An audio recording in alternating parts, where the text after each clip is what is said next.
Hello, chat.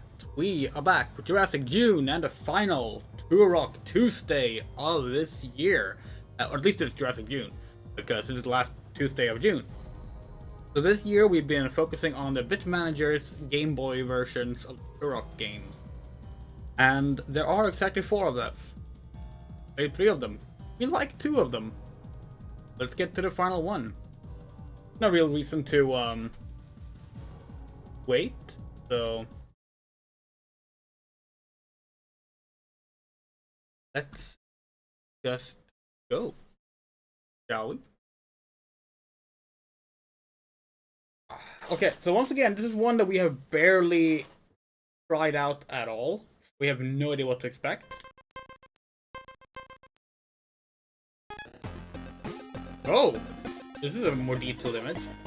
After years of war between humans and dinosaurs, part of them have decided that both species can live together in peace. This has led to an internal war between friends and enemies of humanity. That almost looks like a GBA screenshot, like the really good use of color there. Turok is the piece that is able to unbalance the scale to the party of those who want peace, and thus avoid forever the threat of the dinosaurs. How have they done this? Genuinely, like, how did they do that?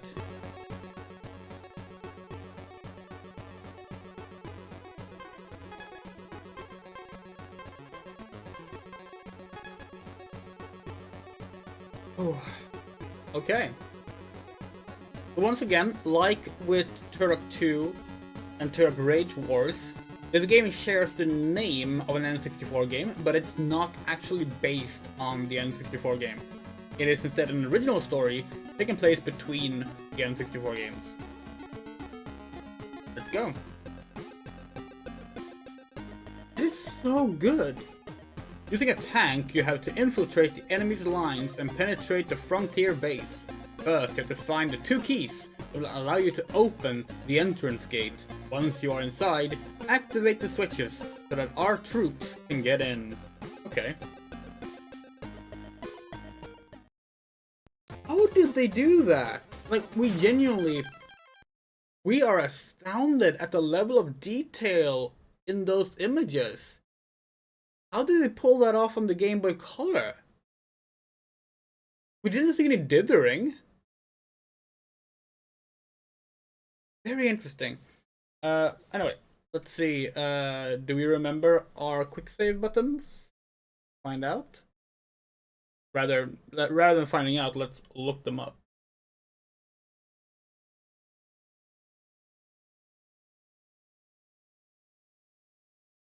Hello, Moto.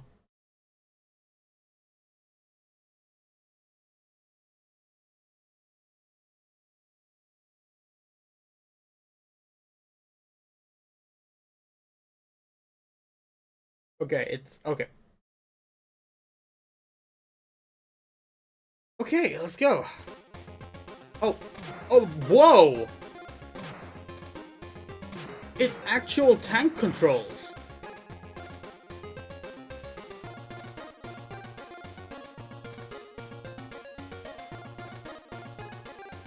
We were not prepared for that.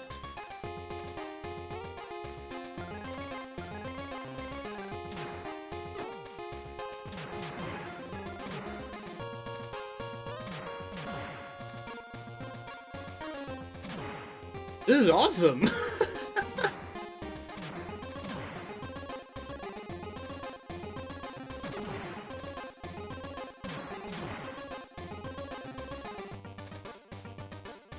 This is a good first impression. Okay. Look at the detail on this sprite. They did not need... They could have just done 8 directions, you know? But like, no, they... How many are there? 1, 2, 3, 4, 5, 6, 7, 8. Okay, so it's 8 times 4. That's 32 directions. Wow! Where does this rank in driving sections for games you play? Well, it's too early to say. Right now, it feels a little bit like, Days of Thunder. It controls less, it's not as fast. Actually, can you go?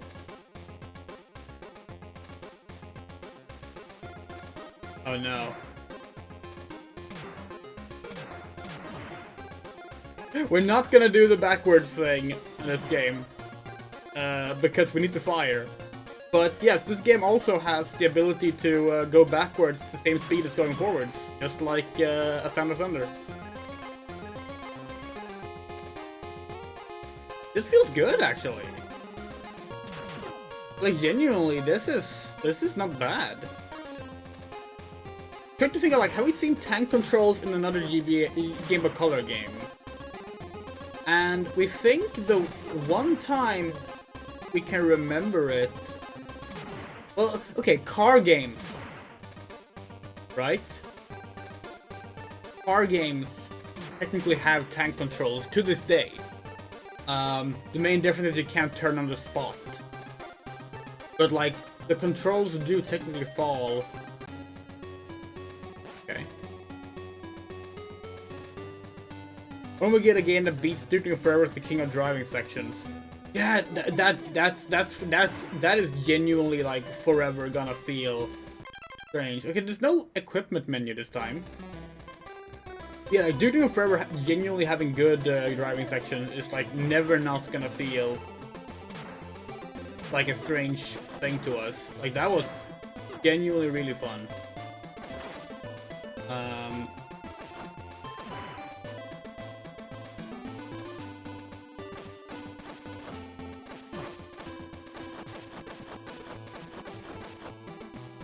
Okay, these are only vulnerable when the spikes are out, it seems.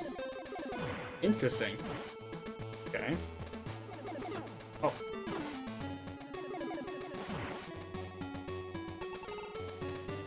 Crazy thing, I don't recall you ever streaming a game that has better driving, at least since I started watching. That's probably true. Although, when we get to the later Sonic Racing games, then we will. We also feel like... God, we're terrible at this. I also feel like you shouldn't count racing games and driving sections in games as the same kind of categories, you know?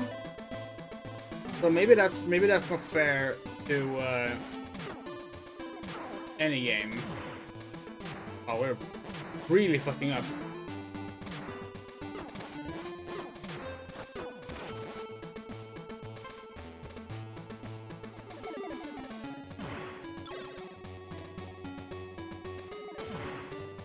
The best flying section, at least, is definitely Dinotopia.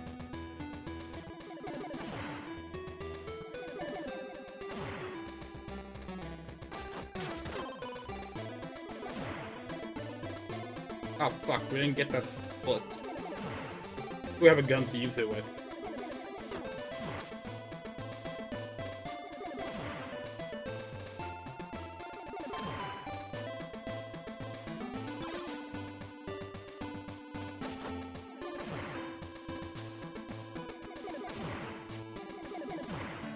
Better than Sonic Drift, that's for sure. Yeah.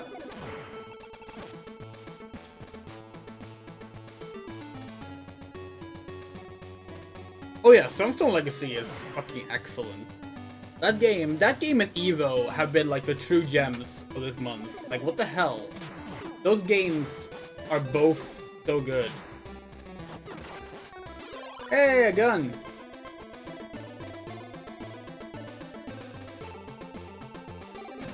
The right side of this game has the same issue as Rage Wars. Levels are too long and, like, too many, like, just death traps. Now, this game has one thing better than Rage Wars. It has the old health system back, rather than the terrible 4-hit health system that Rage Wars had. So it's already better than Rage Wars. And the tank section was fun. Yeah, it's still, like, what are we doing? How long is this gonna go on for? Apparently that long.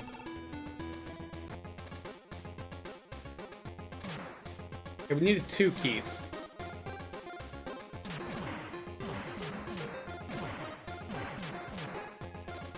So So we really hope that this game has the Rage Wars feature of the passwords, resetting your one-ups. We're kind of relying on that right now.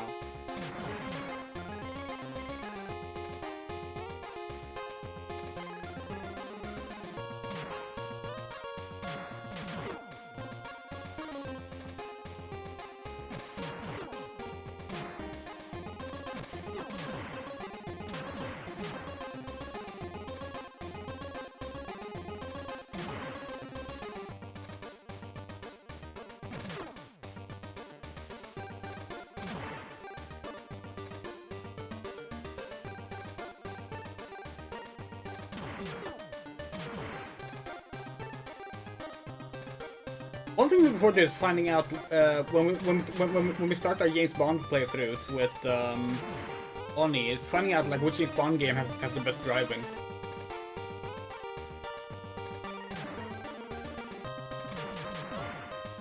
Indeed, Fadely, and welcome to the stream. Yeah, obviously James Bond games, driving tends to be a big. We just went back to the beginner level. Driving tends to be a big part of those. We can imagine that being both a collection of like really good driving and really bad driving, you know? Like, when you're doing the Hitman elusive target thing, it's only up for 2 more weeks. Probably next week then.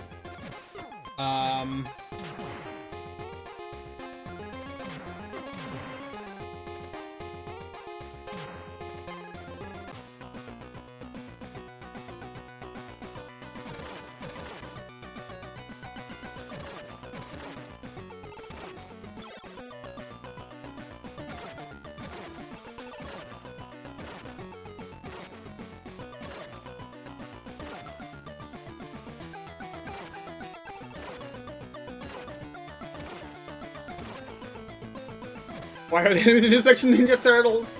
They do kind of look like that.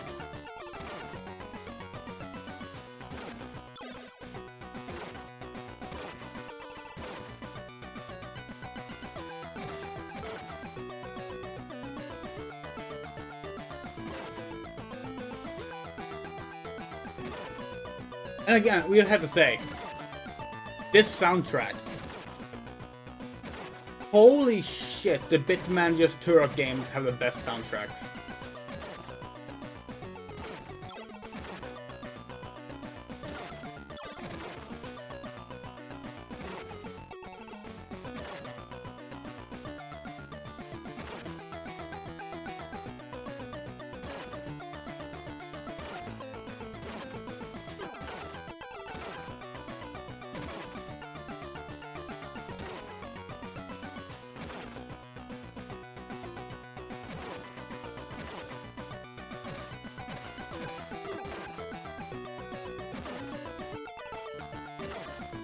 We can't believe this composer hasn't really worked at all, like, since the early 2000s. Like, this should be the kind of composer that still is doing, like, fucking, what is it called? This music style, it's called something.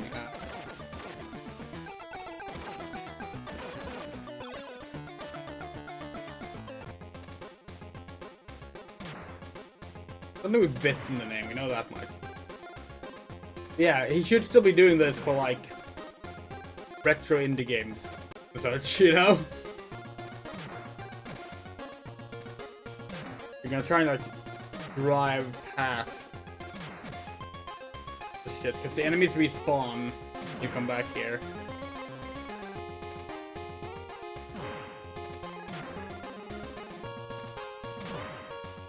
Why can't we remember what the genre of music the Game Boy music is called?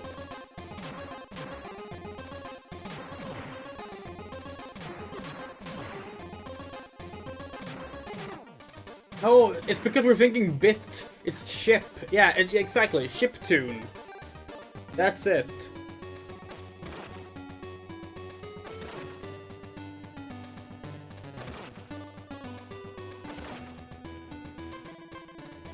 Okay, we dropped our gun apparently. Okay, no, we just had no more bullets. Oh.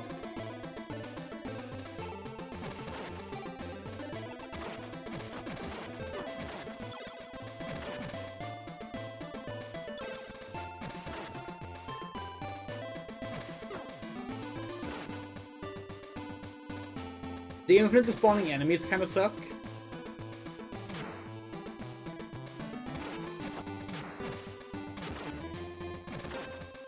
But again, this is already more enjoyable than Turok Rage Wars. A game that really did befit its name. That game made us rage.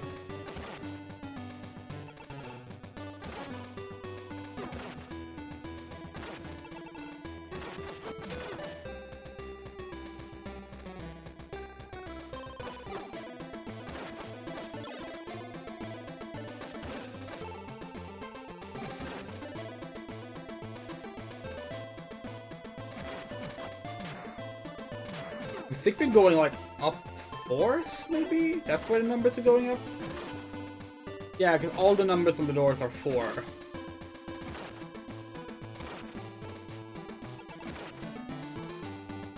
5, yeah.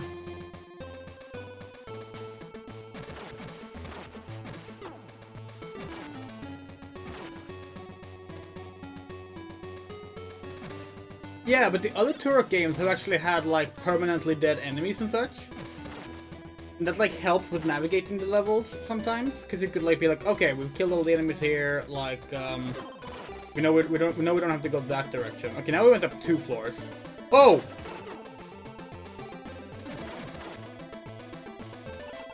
That was a kind of cool moment. Kind of like the sound effect or something, but like being blacking out and there being 4 enemies around you, like that's pretty cool. We like that.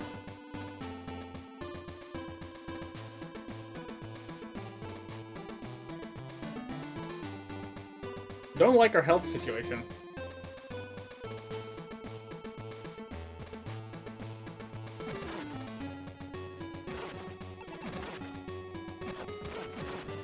Oh! Being done! Saving that for the boss.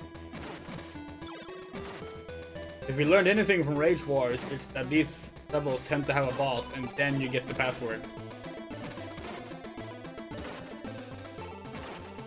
This does kind of feel like a better version of Rage Wars right now. Hopefully that remains. It would be nice to actually come out of this game liking it. Okay, that's not the right way to go. Thing.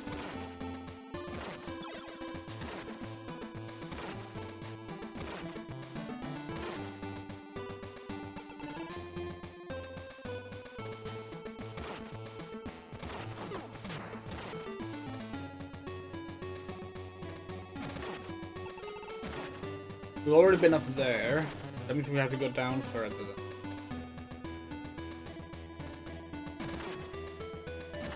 Maybe we had the option of going left or right here, and we picked left, which was probably the right choice, given we got the machine gun. But try going right this time. Fuck off. Oh, we're down to 0 on-ups now. Oh wait, that's not it either?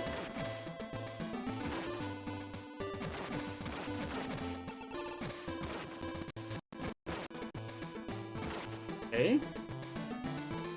But maybe this is an optional part. Maybe this is just to get, like, items.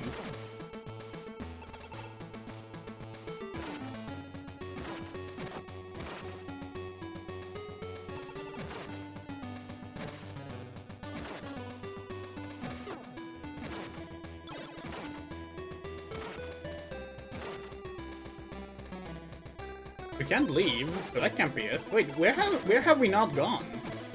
Looks like we've been everywhere now. This is the health room, right? Oh, more health? We'll take that.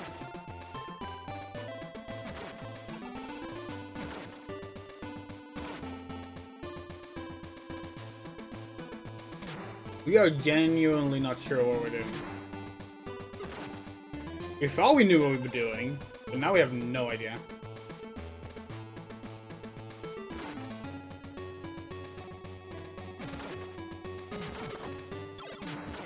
but the enemies can drop health. Rare. Oh, this is probably it. Maybe? This is the way we... No, this is the way we went. Dude, what the hell?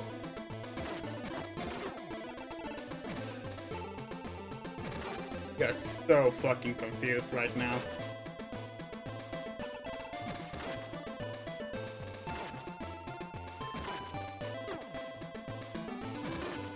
Maybe this way?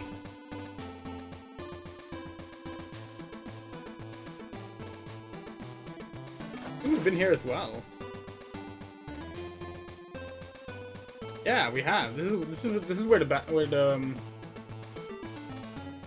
like we're gonna go to the backlash, but that's not the word we're looking for. The ambush.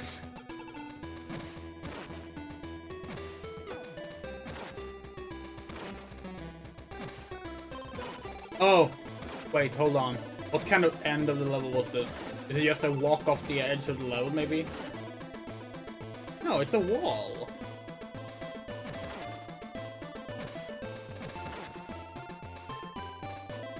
I haven't seen that kind of wall elsewhere, though.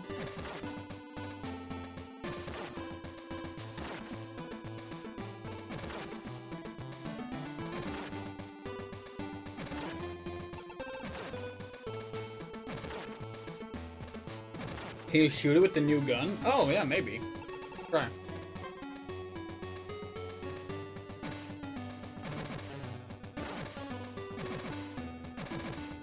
Nope.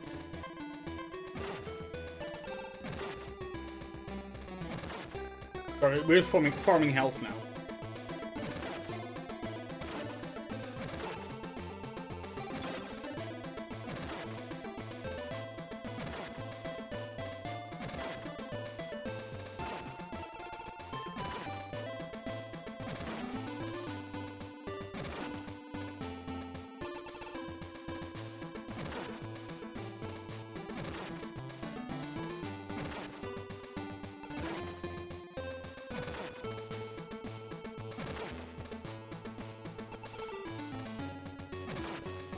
Stuck on the first level, not knowing where to go. Now it's a Turok game!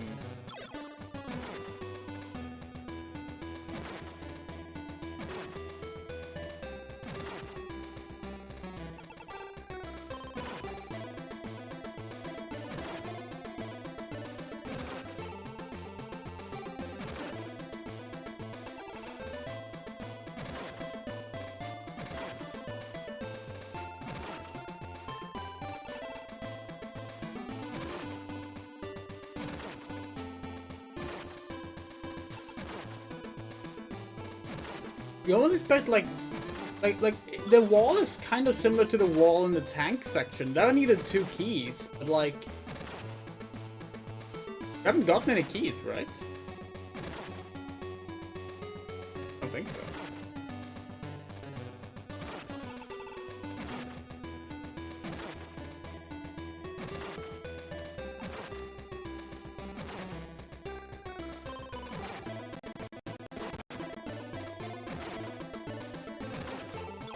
Oh, full health. Okay. Okay. What are we supposed to do? Let's consult the guide. Again. We always do. Turok 3 Game Boy walkthrough. Alright. Does this game have one? It does! This one has one!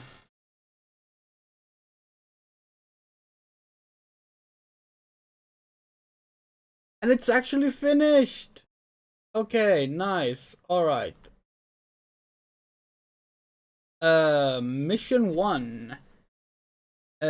Infiltrating enemy lines. Okay. We've done that. We've done that.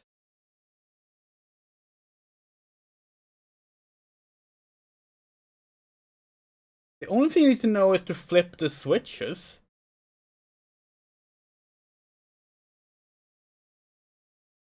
What? The switches?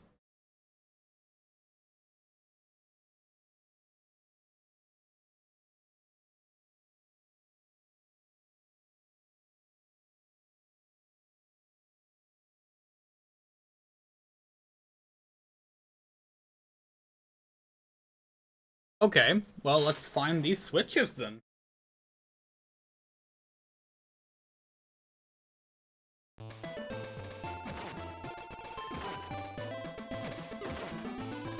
In the first game, in the first 3 games, switches were things you stood on the ground to do. Maybe it's these ones now? No. Maybe it's these ones? No.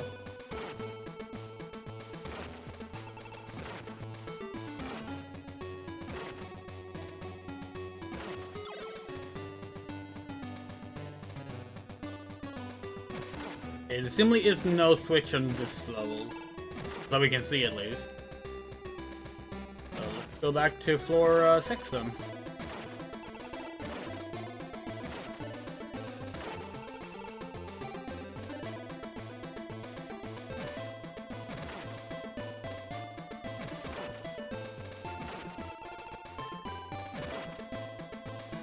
Is this a switch? No.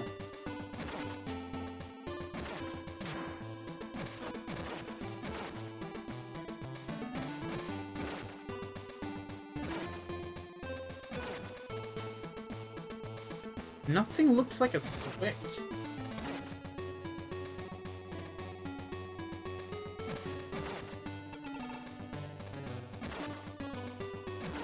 This is one of those situations where having the manual would have helped, maybe?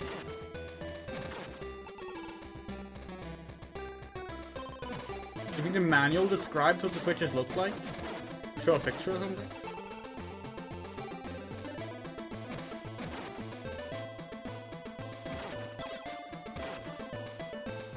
We don't see a single switch! What are these switches? The only thing that looks like a switch is this. We can't interact with that. Unless it has a health bar and we just can't see it. Hold on.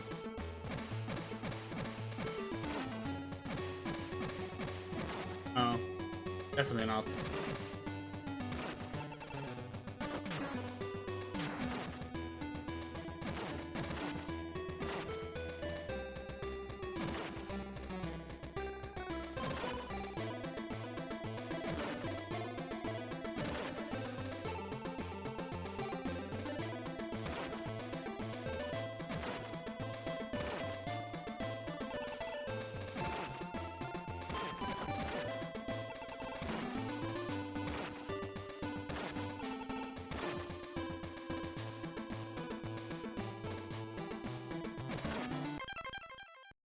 There's no fucking switches. Also, Restream is saying we have connection error, so sorry if he wrote something we didn't see it. Gonna go check the chat log just to be sure we didn't miss anything.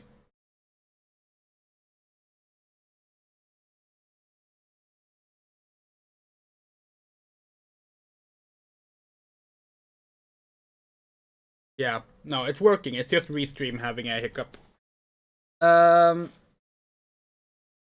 gonna refresh our Restream chat. Oh, hi Shadow. And you are welcome to lurk. Don't worry about that. Yeah, we're gonna refresh our Restream chat window. Yeah, where the hell are these switches? Okay. Let's look at the more detailed walkthrough. Maybe that will help. No, wait, that was the detail. Oh.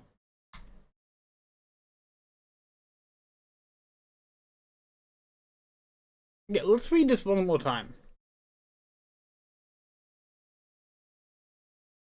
The inside of the base is a dangerous place. There are traps and other dangers to try and throw you off course. Okay.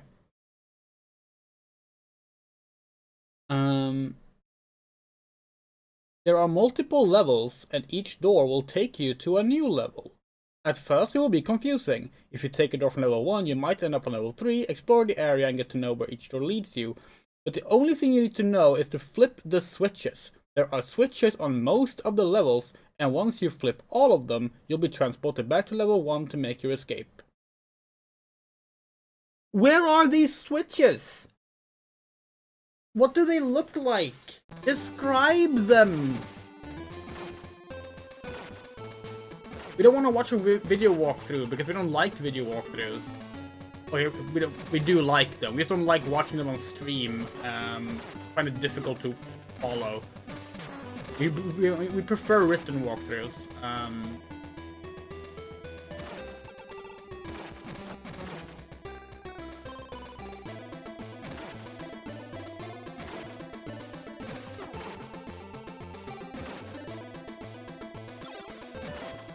We feel punked by this game. Like, where are the fucking switches?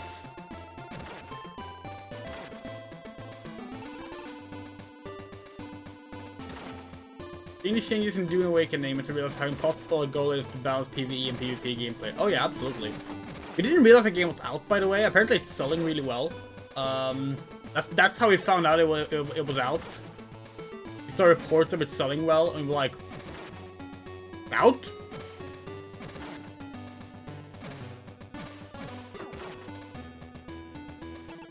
There's the switch. We've been on every floor like 3 times. Where are the switches?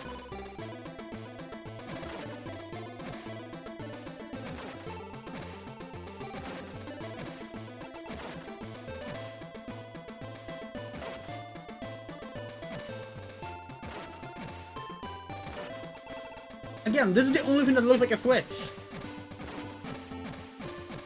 The shooting it doesn't do anything. We can't jump to it either. We need to use like the knife?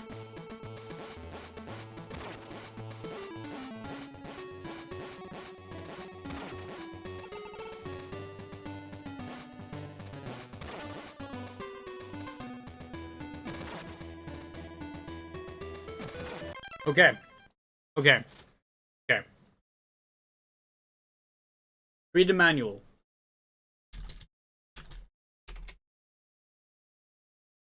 Turok 3, Shadow of Oblivion, Game Boy Color Manual. Alright, let's go.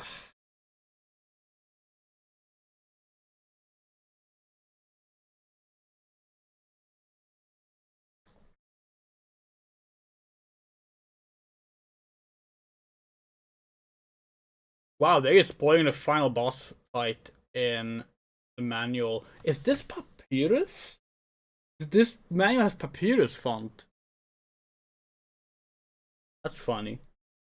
Then anyway, we also spoiled the final boss fight in our thumbnails because we can't really blame the game for doing that. Okay.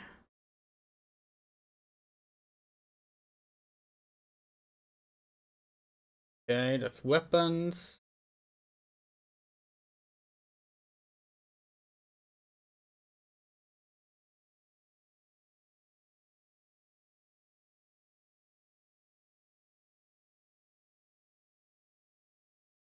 Okay, there are 5 missions apparently. That's not.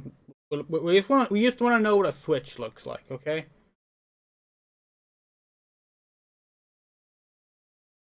Hints and tips. When the user is low on health, he can repeatedly enter a room that has a health pickup in it and keep collecting it until he is rejuvenated. Not just make it a full health pick.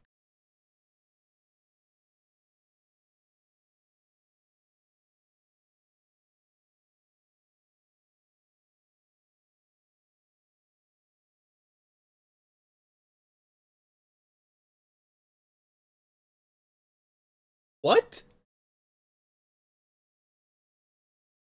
Okay. Apologies for dated language here. In the tips and hints, Turok is an Indian. He eats meat, and so should you.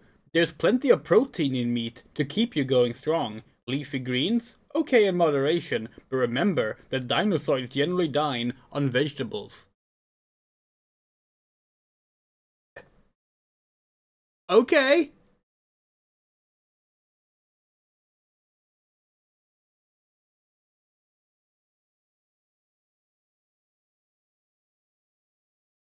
That's the only thing here that's not actually about like gameplay. But yeah, there's no image of switch. There's a switch on room 5 on the far right side. Okay, well, let's try that then.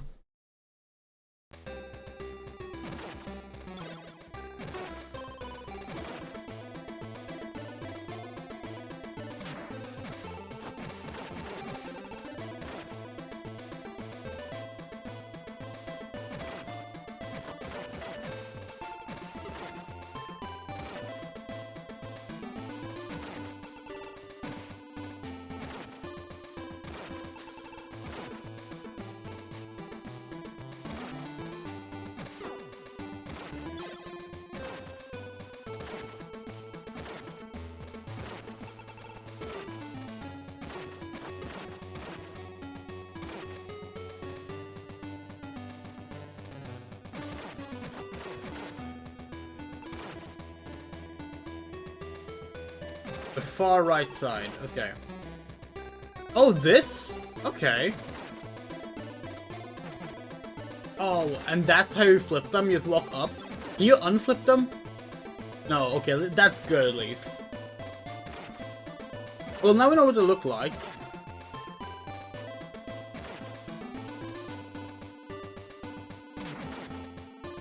You couldn't like have like the light by like blink or something to like make it like a little easier to like notice it.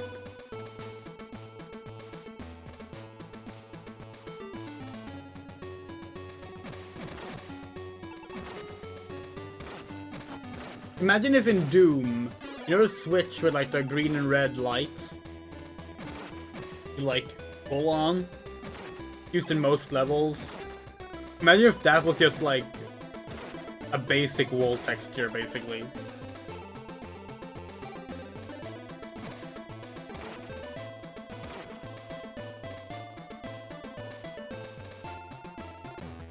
Oh, whoa!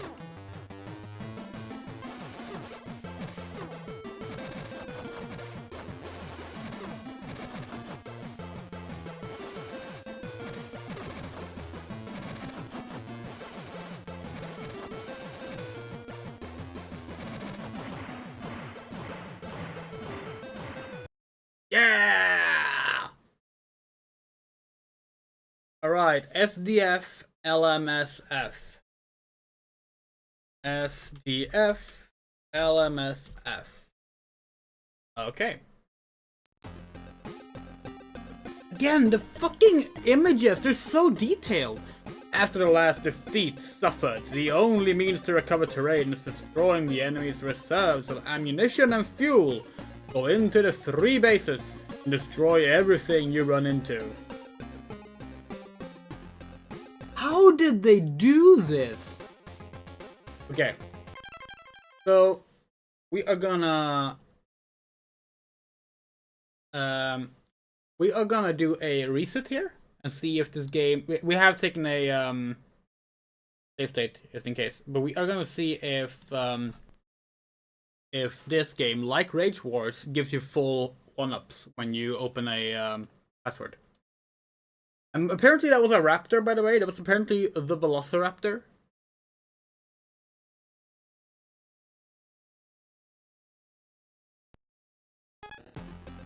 Yeah, look at this! Like, how did they do this? It looks like a fucking GBA game! It's like, it's ridiculous. Okay. SEF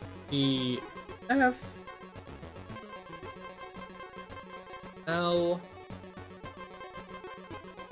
M S F.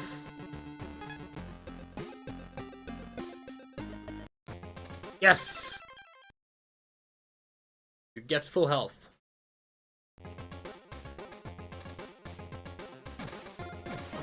Okay. Is every level gonna be like you start with the driving section, or in this case, a boat? I guess you do drive a boat as well. But like,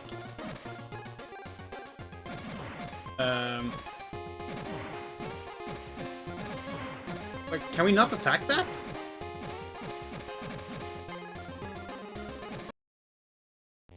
Is every level gonna start with a driving section? That's kind of interesting. It is kind of fascinating how this game doesn't even try to be Turok 3. It has the name Turok 3, you know? But like, Turok 3 has dual protagonists, neither of which you play as in this game. Oh, you cannot go backwards this time.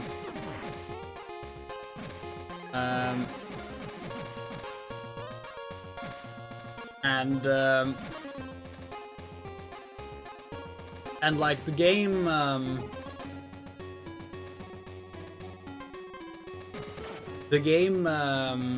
oh, does not have any driving sections at all. That was That was Turok 2's thing. Even then, it was driving. It was driving.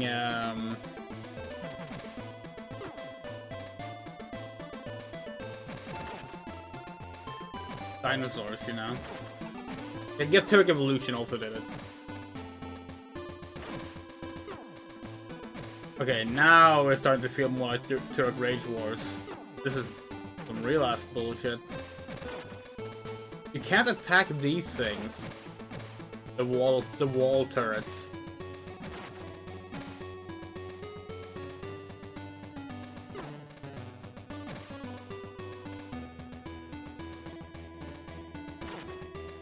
For fuck's sake! Is there any indication, like, where those flame tiles are gonna be? It feels like they just pop up out of nowhere.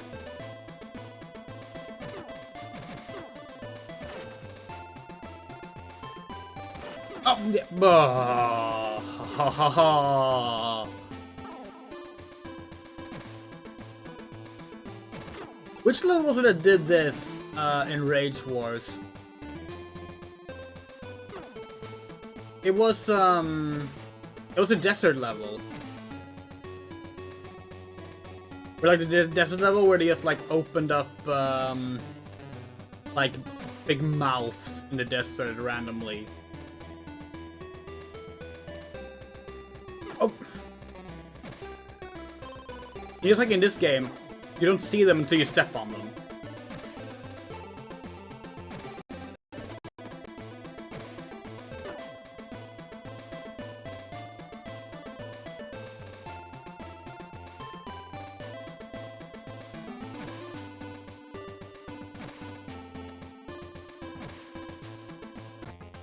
Wow. Wow, okay.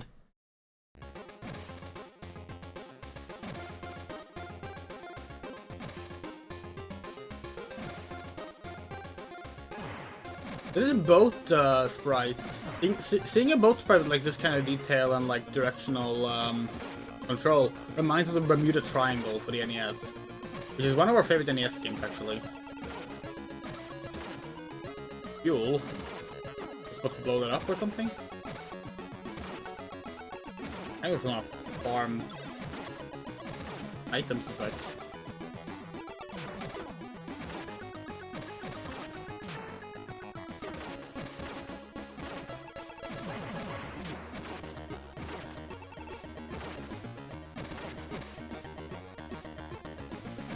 So that's a trap, right?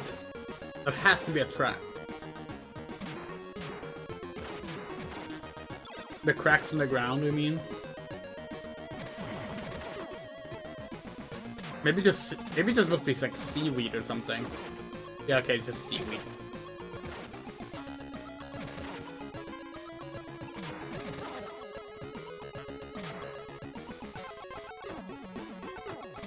Yeah, the pistol machine uses the same ammo, but the machine gun fires 3 rounds at the same time.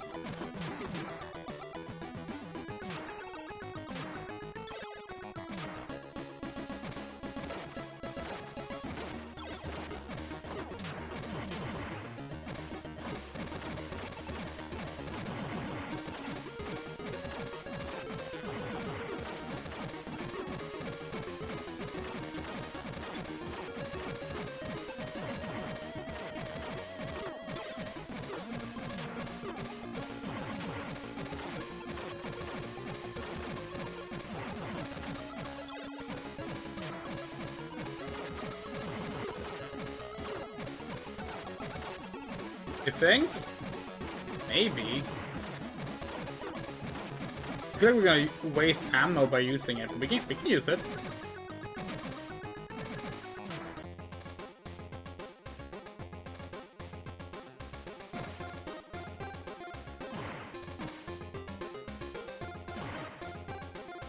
Whew.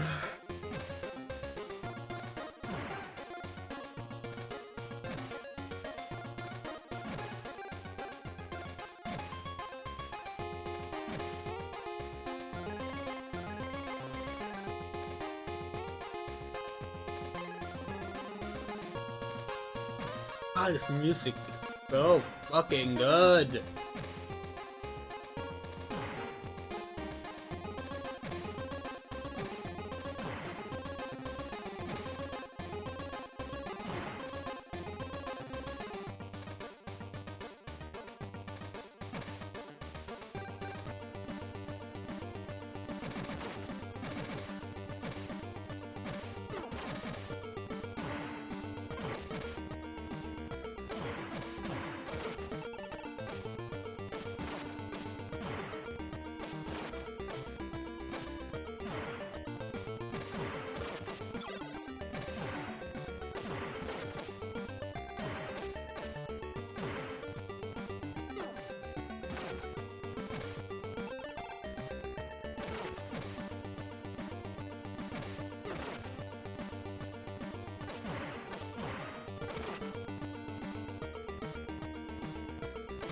Well, we think the ammo is like for their turrets and such, right? We're blowing up the ammo crates. Because we were blowing up the fuel.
Whoa, oh, whoa! Oh, sudden boss fight.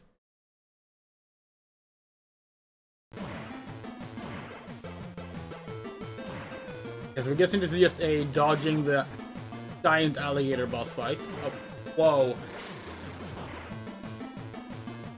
Oh, wow, we're just hitting everything.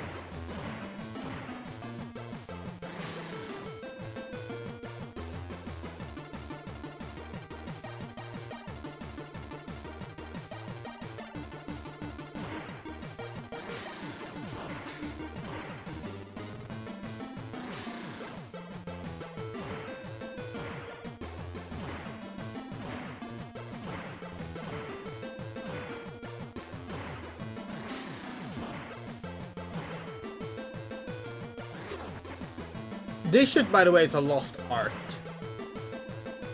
Bosses changing color as you, like, hurt them. Bring that back in, like, AAA games, you know?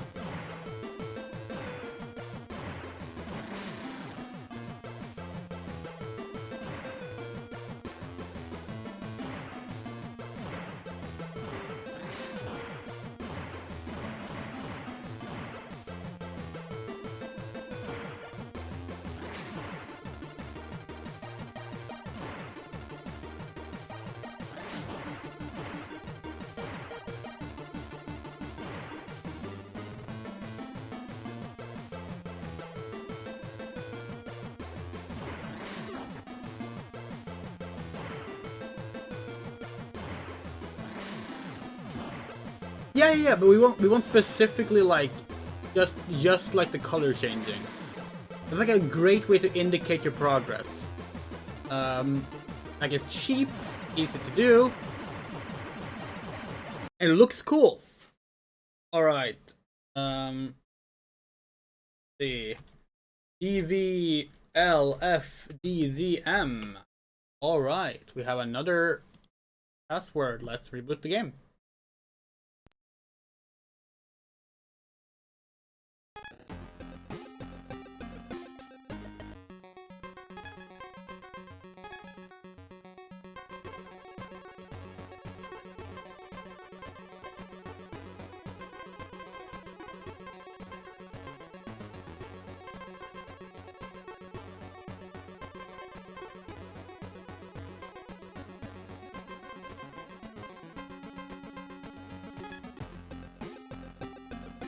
An important member of the enemy has decided to come over to our side, but he has been discovered and sent to jail. Rescue him.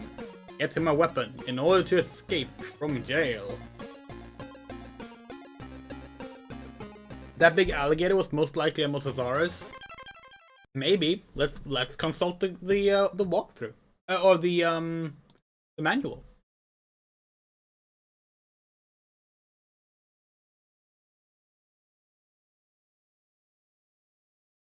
Okay, the manual doesn't say. How about we consult the Turok wiki? There is no Mosasaurus on the Turok wiki. Although apparently it appears in the 2008 animated Turok film mentioned on Wiki Bestiary. Okay, 203 GBC wiki. Let's go to the Turok wiki for this game and see what they call the boss there. Bosses.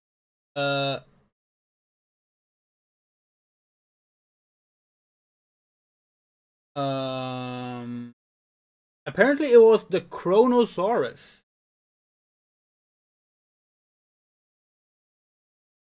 The Chronosaurus is a pliosaur, but like Plesiosaur? Plesiosaur, not pliosaur. Yeah, you know what? We can see it. Yeah. Okay. You know what? Kudos to you, Turok, for kind of pulling a really good choice there. All right, we're in a car now. It's an actual driving section. All right, chat. Now we're talking. Video games are back.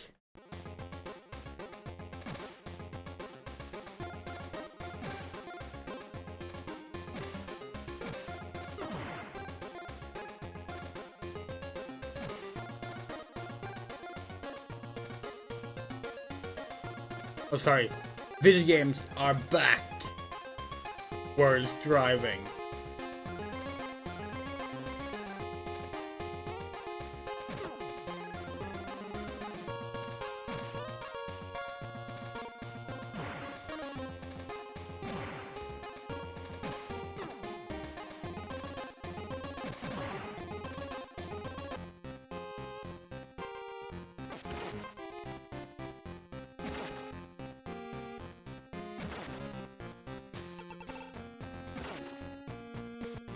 There's a simple question you can ask to figure out whether a given dinosaur species is secure or not. Okay. What question is that? What's up, dinosaur in any of the classic Jurassic Park movies?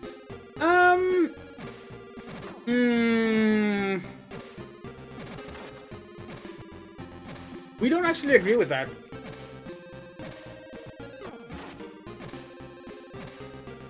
Because there definitely are a few classic ones that just don't show up. Like the Brontosaurus, for example.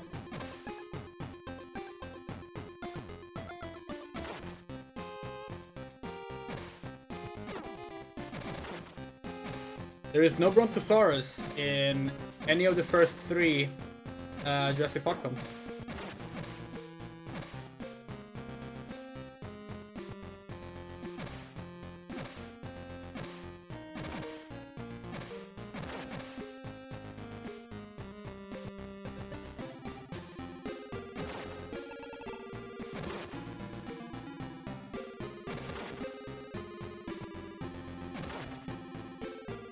Was there any mention of aquatic dinosaurs in the first three movies? Okay.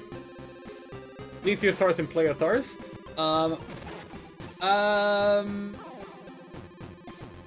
No.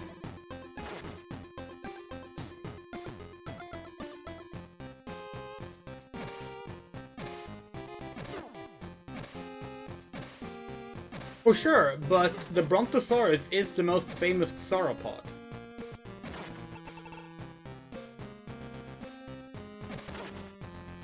To be fair, the Brontosaurus is mentioned in Jurassic Park 1. Tim mentions it.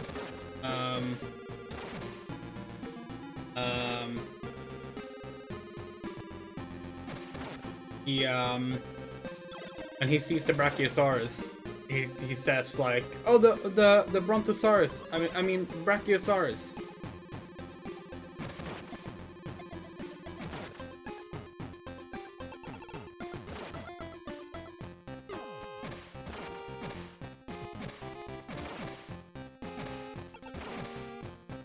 It's Brachiosaurus.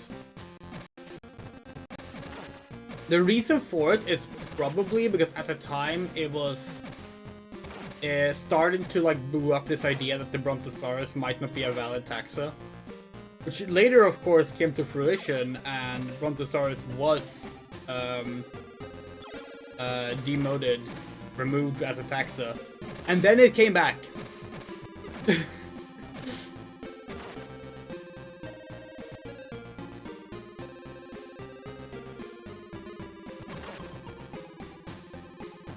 We will also say that there are more niche dinosaurs in the original trilogy as well. Like, as much as we talk about the Spinosaurus, it's not something... Ooh. Oh, wait, we have a shotgun?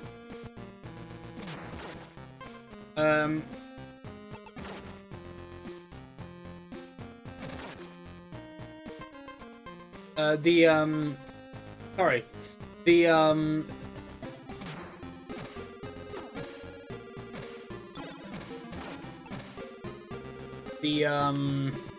Spinosaurus is not something your average non-paleo nerd / Jurassic Park fan knows. We know that firsthand because of how often we ask someone what's your favorite dinosaur, and they ask us the same question back. And we answered the Spinosaurus, and they say, I don't know what that is. And then we say, the one from Jurassic Park 3. And then they go, oh. What came out of the Triceratops-Torosaurus debate? Good question. We actually don't know. And Triceratops is still a valid taxa. But we don't remember... I haven't heard of Torosaurus in a while.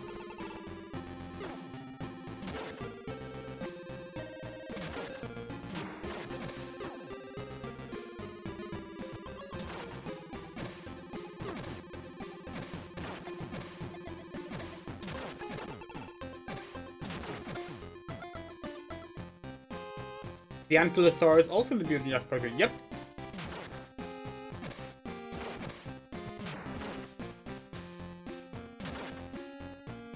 No, there's plenty of like popular ones that like didn't show up. Like, especially if you really get to the first film. Like the first film doesn't even have a Stegosaurus.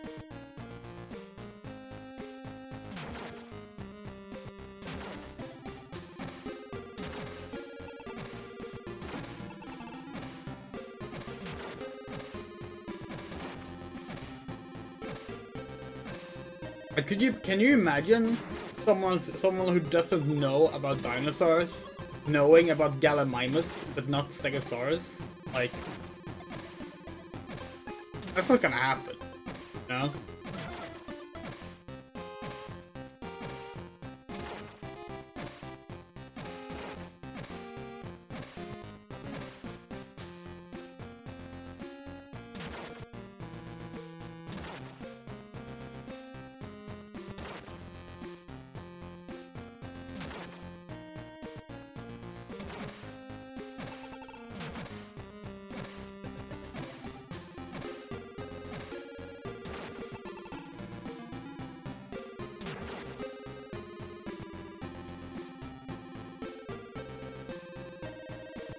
Compies aren't in the first film.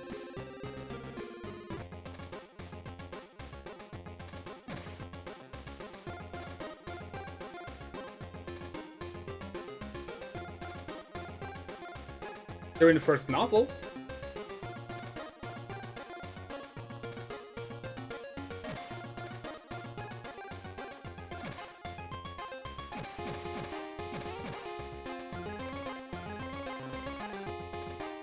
Dinosaurs that appear in the first Jurassic Park in order are the Velociraptors, you see, Brachiosaurus,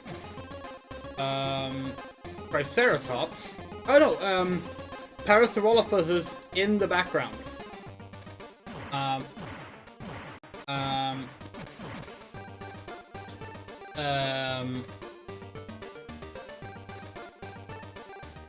Where were we? Triceratops.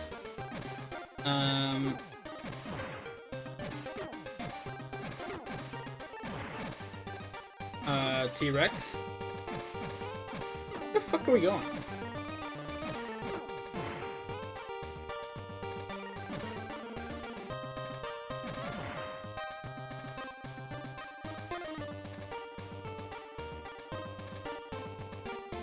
Gallimimus. I think that's the full range. Oh, and Dilophosaurus, of course.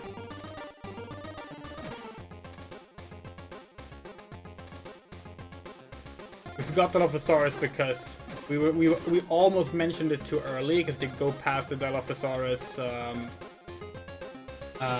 exhibit early in the film, but it's not there. We thought we'd already said it.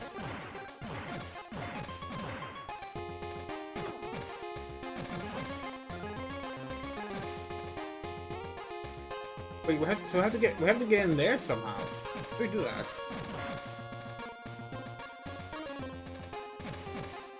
I'm so confused.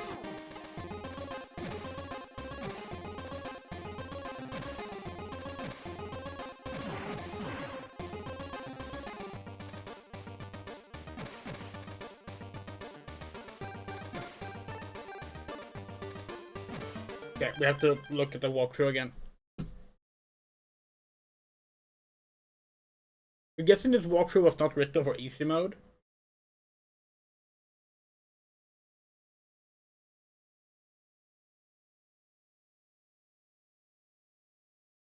Okay.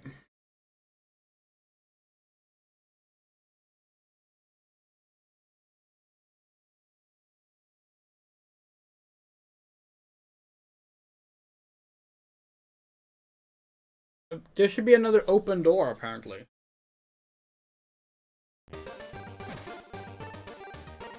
My runner-up favorite dinosaur is in Jurassic World Dominion. Is it Therizinosaurus?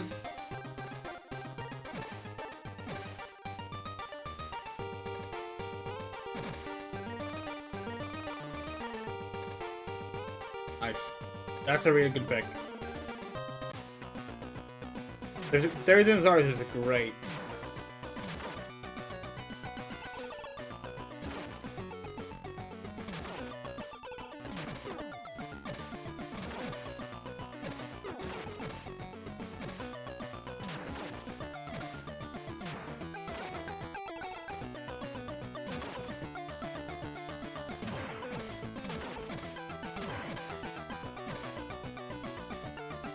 So there's currently a trend on Paleo Twitter to post a dinosaur design that you like, even though it's super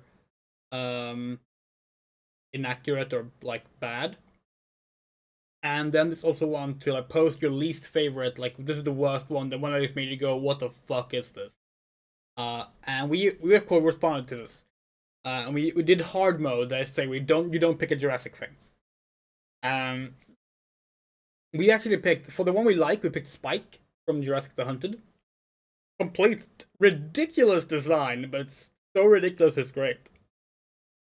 And the one we dislike, we actually picked the Therizinosaurus from Dino Crisis. Because what the fuck is the Therizinosaurus from Dino Crisis? How did they fuck up the, like... They forgot to give it the nails! The defining feature!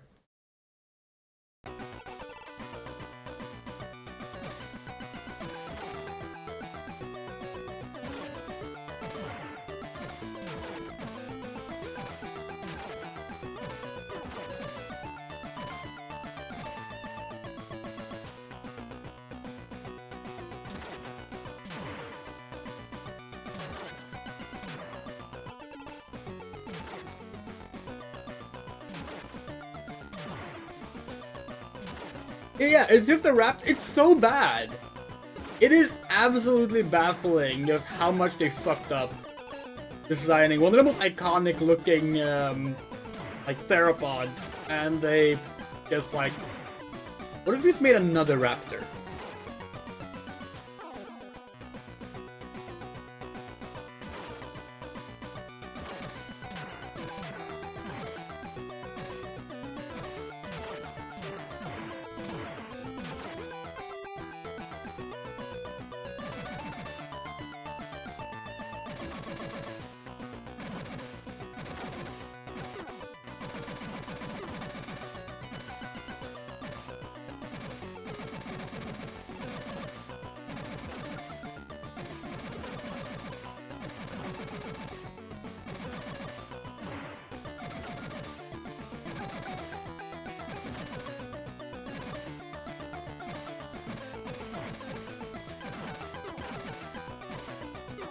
They also made them carnivores. Yeah, we forget if that might be a dated information kind of thing though. Like we don't remember. Dinosaurs had like a strange history of classifications and like stuff. Not as bad as the Spinosaurus, but certainly like still up there. And we don't remember if it was ever considered a carnivore, but it certainly wouldn't be the most unrealistic idea. Okay, no, it would be. It would be the most unrealistic thing to happen in these things.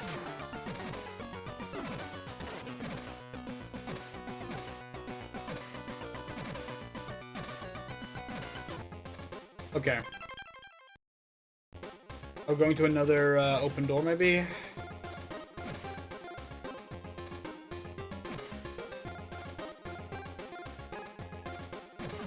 No, we're not. Exit here. Okay.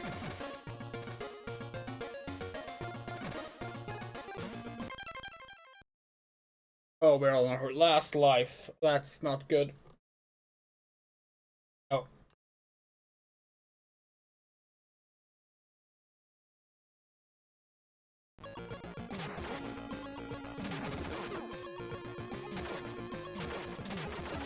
We have to protect them, her? We don't remember what they said. Their pronouns were. We kind of think maybe killed her, but I'm gonna go with they for now.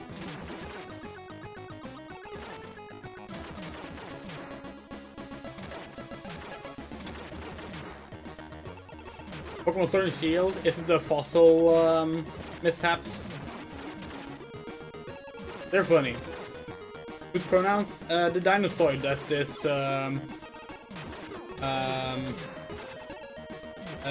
deflecting to our side.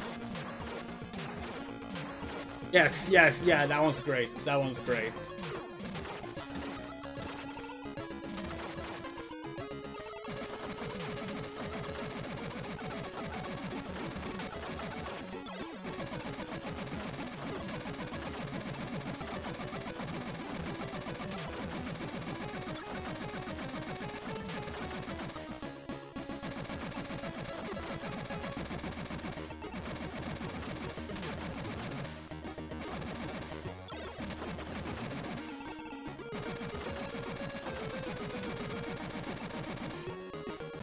Oh, fuck.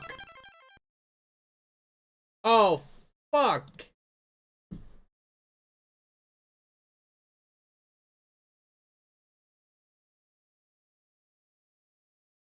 Do y'all recognize it?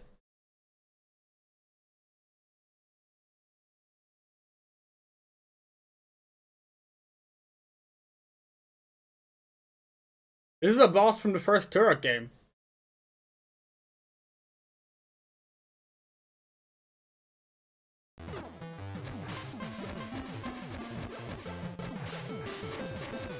How the fuck are we gonna do this without being hit?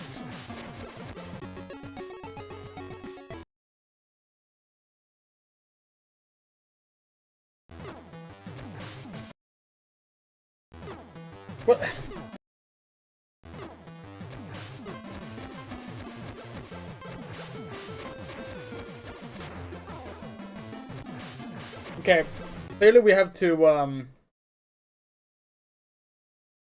really should just do open the entire level again, but yeah. We gotta just, try and, You don't have any other weapons? Oh no, we probably don't have any ammo. Okay. Yeah. There we go.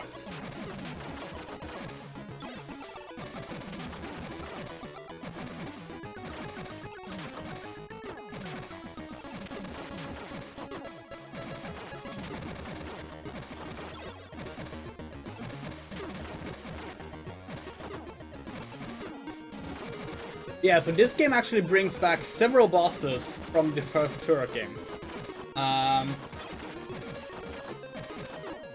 Which is kind of funny. We like that it's like, wow. This is gonna be a experience.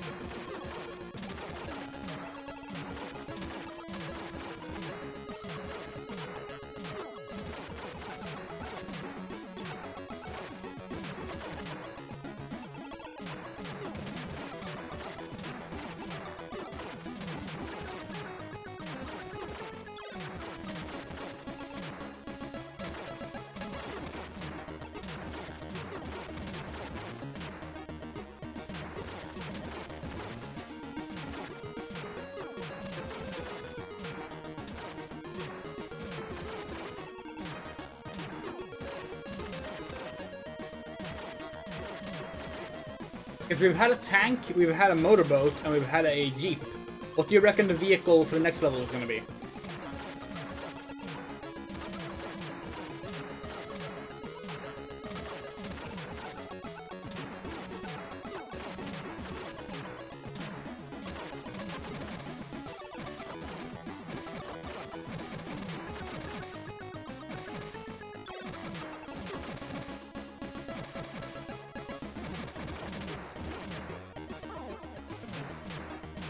Fucking Christ.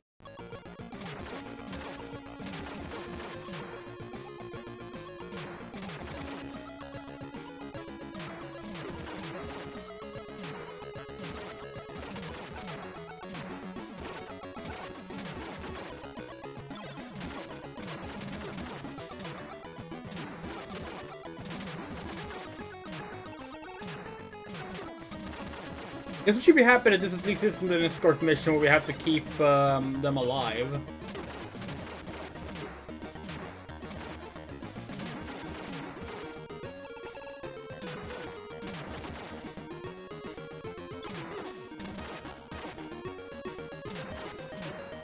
But why aren't they helping us against the actual boss fight?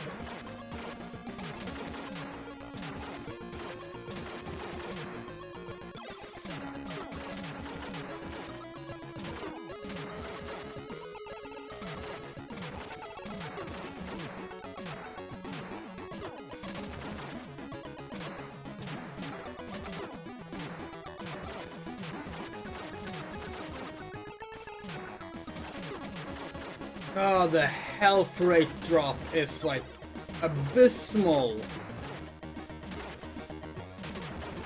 Sorry, the health drop rate, not the health rate drop.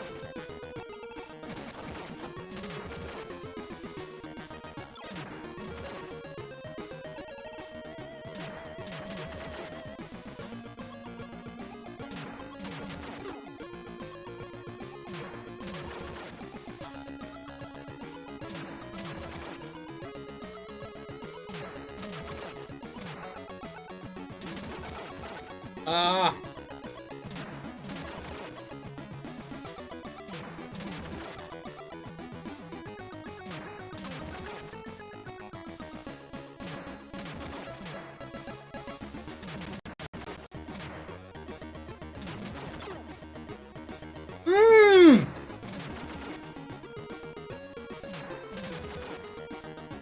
Yeah, Metroid games do that, and it's a really good practice that more games should do. But I wouldn't be surprised if more games did it, and suddenly we would learn that Nintendo has a patent for it.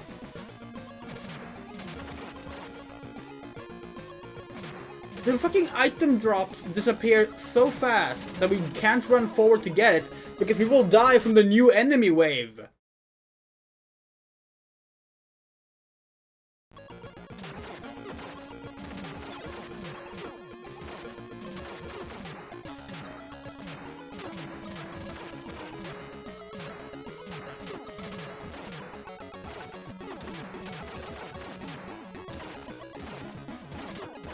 This is our new strategy. It's not working. Imagine if we got a fucking spread gun.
Okay, no. We're starting this level over. We're gonna just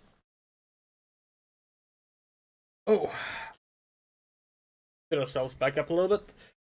We know what to do now, so it should be fine, but yeah, damn, this game is it's not bullshit in the way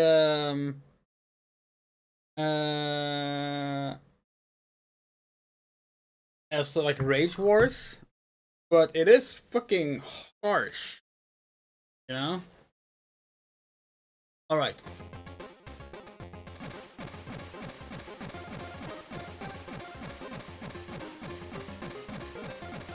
Yeah, this feels more in line with like Turok 2 maybe.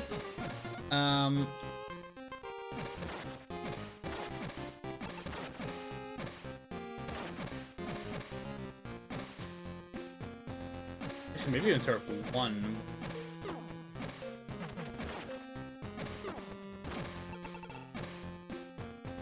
The manual does actually advocate for not like fighting every enemy and trying to like run away more. So we're gonna try and do that more for these sections when it's not like a auto-scroller.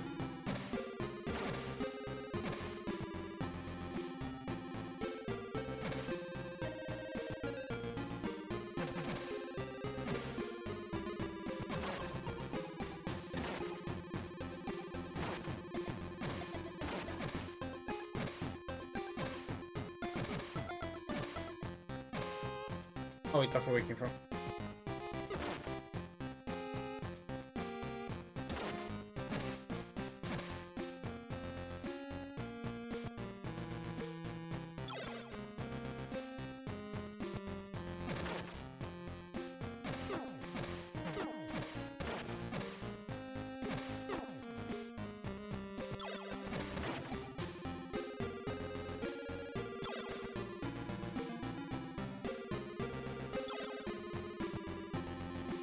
The health drops really should give you more than just like one hit of health like that. Especially on easier difficulty, like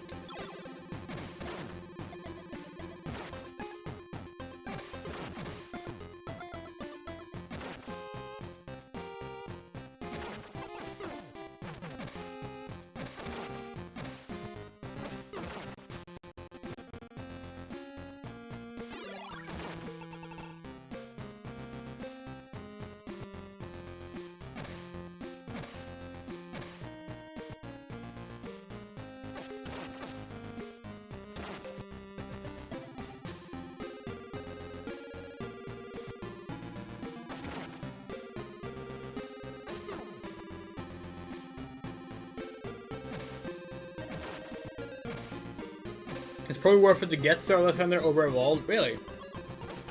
Why?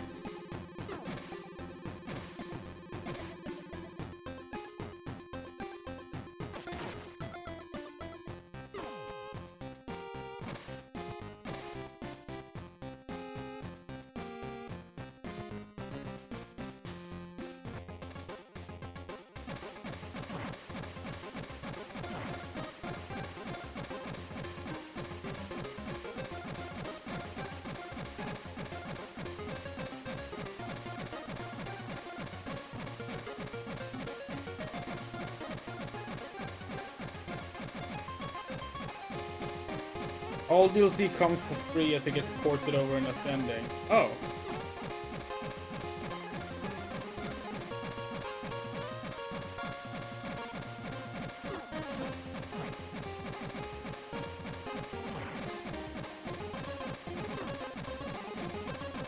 I've already forgotten where the next open door is.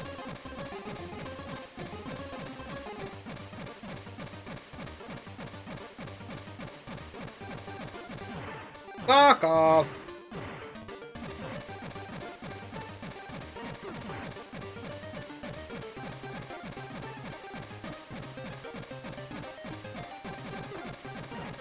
Generally do try to avoid playing remakes before the original game.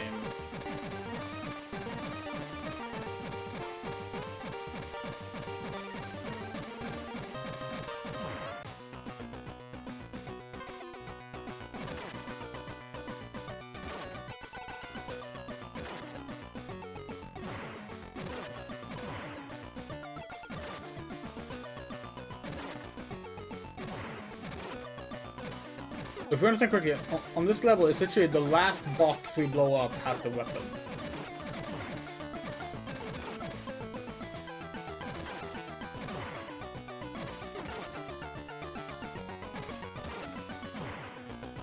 Because that box had the weapon last time.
Yes. Oh, we still have to go up to leave the level? Why? That's not how doors work.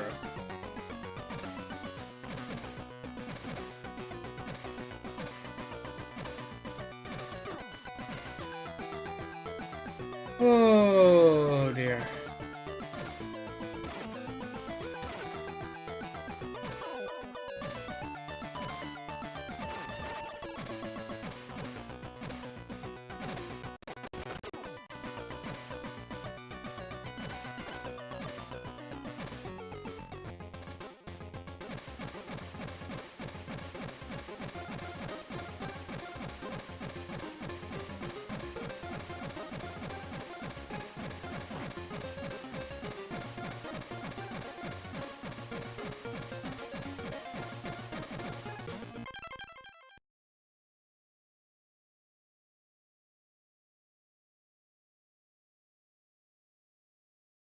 One of the best changes in Ascended is you no longer need to lay piping. Laying pipe is fun.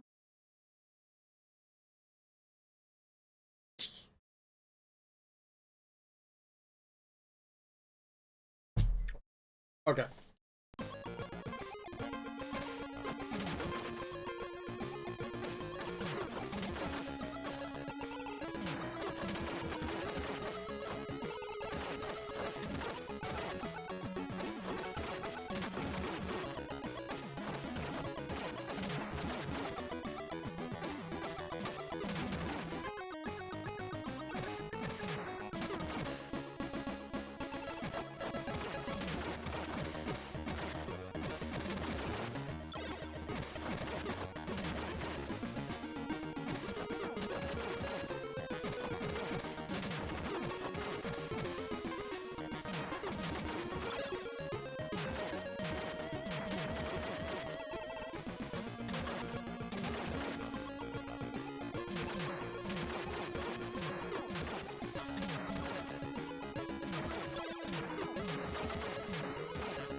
We understand. We were just making a sex joke.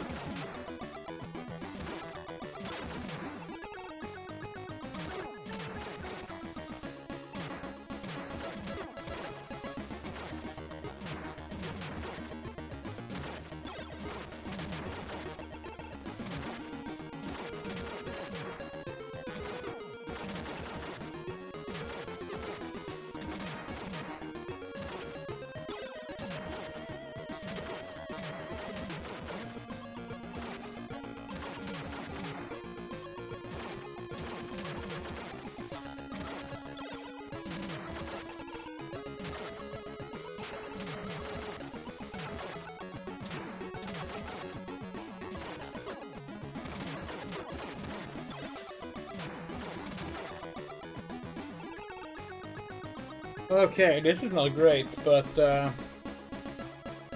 let's try it.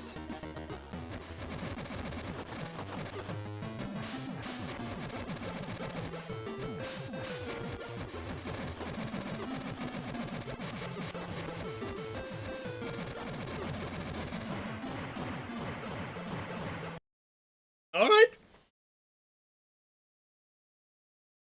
BFDSGPD. Okay.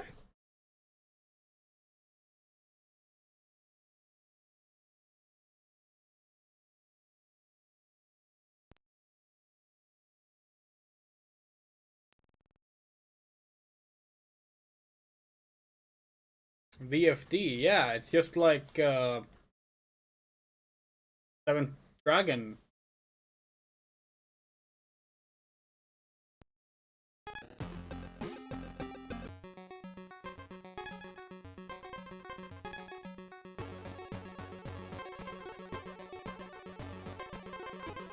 Don't get me wrong, if we recall correctly, VFD is also the subtitle of Seventh Dragon 3. I've been VFO.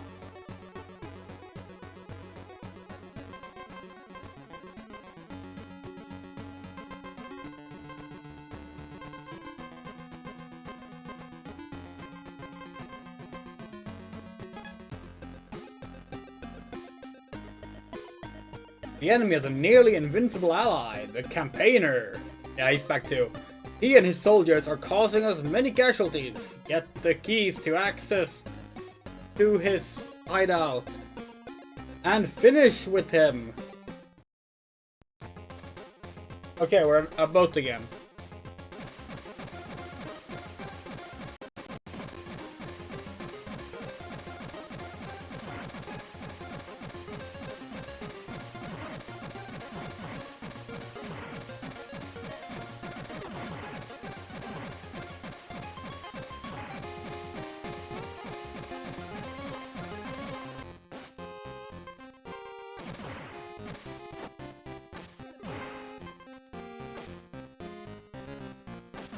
This is both a trap level and an auto-scroller. This is bean.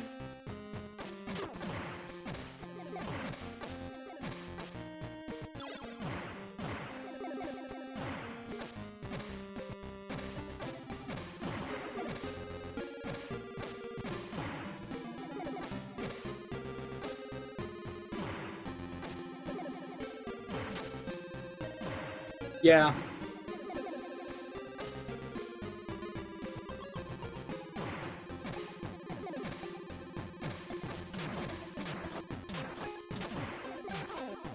What?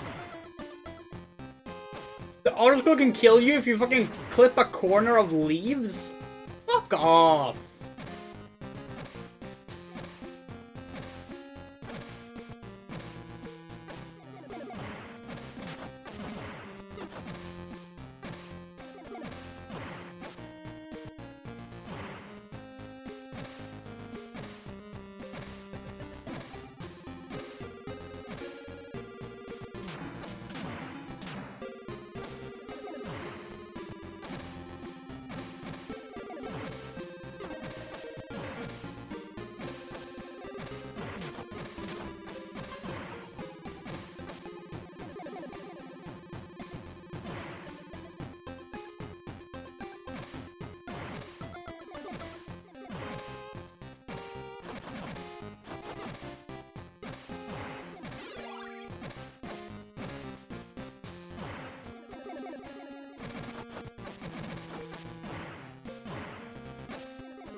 It's kind of fun that we're apparently gonna kill the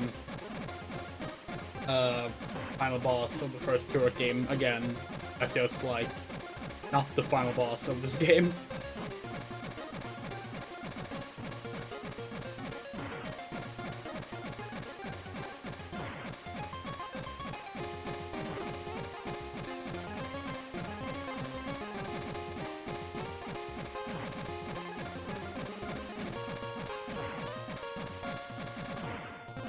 Fuck off.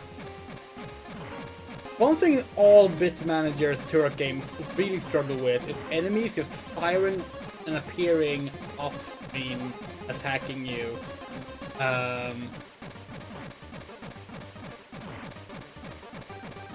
And like, they know it's a problem.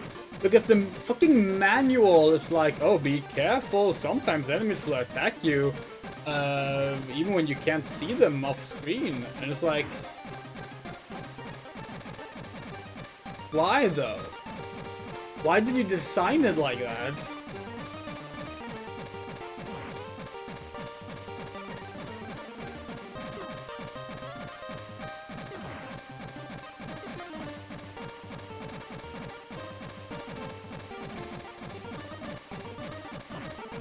What is going on? The gate wasn't open, so we can't go to the one that was over here.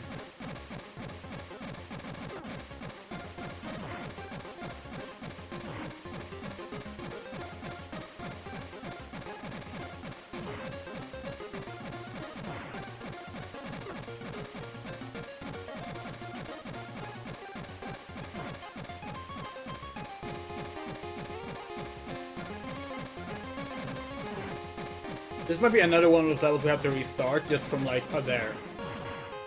Just from losing all of these, what the fuck? All of these extra lives, just navigating around.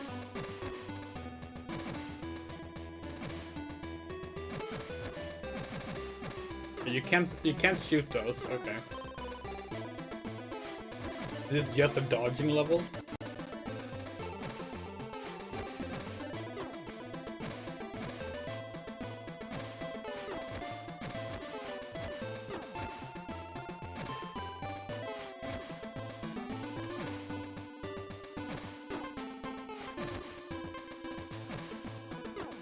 You can shoot the rocks. Oh. Man. Interesting.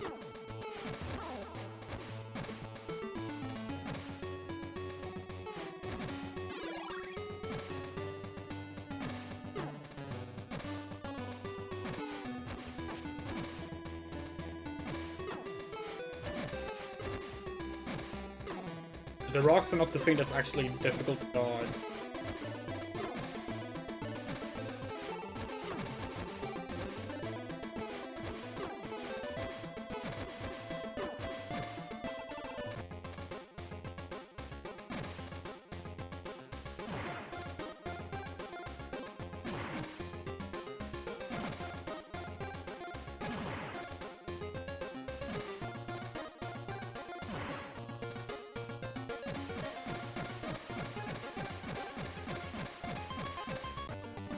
Oh, oh. One life. Never mind. 0 extra lives.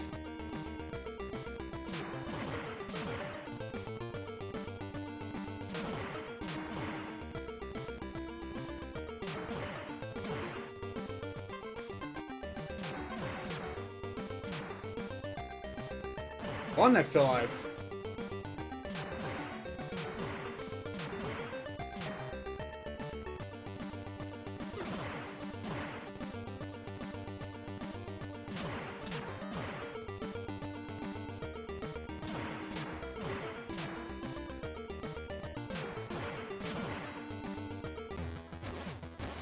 What the fuck happened to you, campaigner?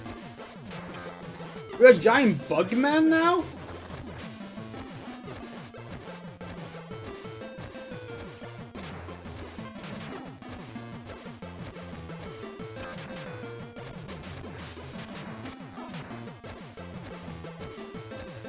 What the fuck?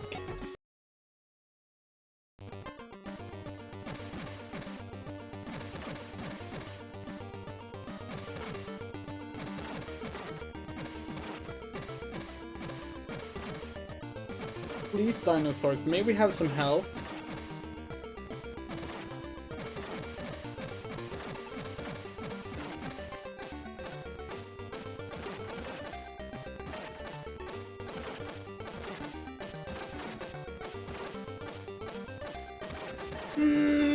Ah!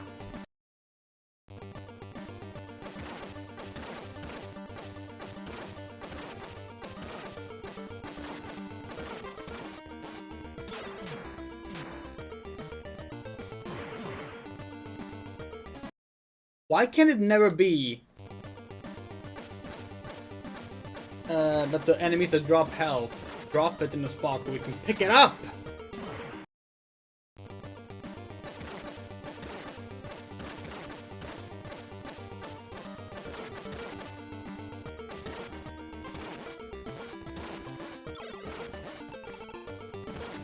Fucking lost the health the same frame we got it.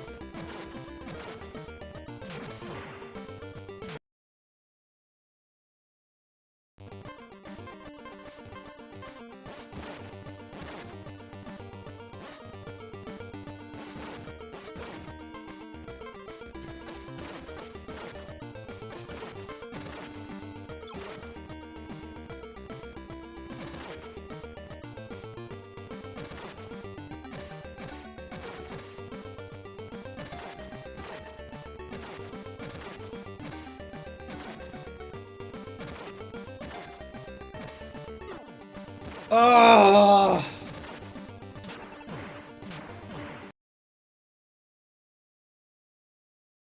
Okay, well, you know what? We'll take the first death.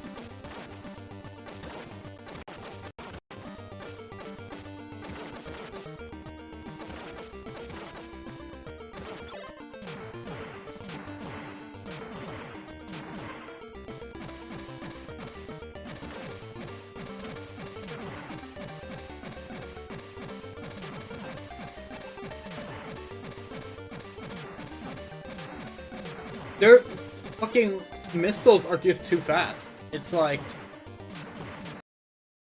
how are you supposed to do this without like all 5 1-ups?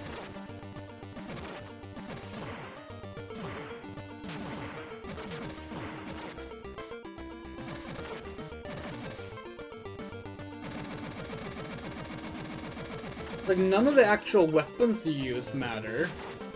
Everything you have kills these enemies in one hit.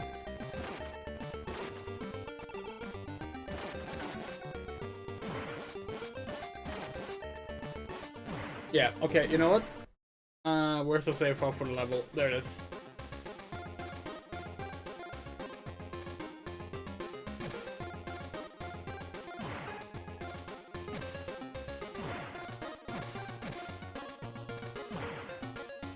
Remember where the first level was.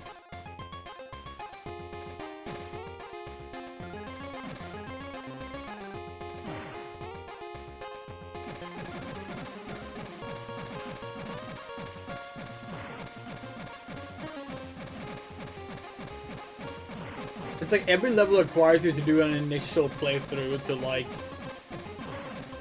figure out where things are, and then you have to reload. This would be an issue if the game wasn't using a fucking 1-up system. Something we absolutely despise in general. Like, we have 5 extra lives here? Isn't this the second level we did? Maybe we can do them in either order. Ah.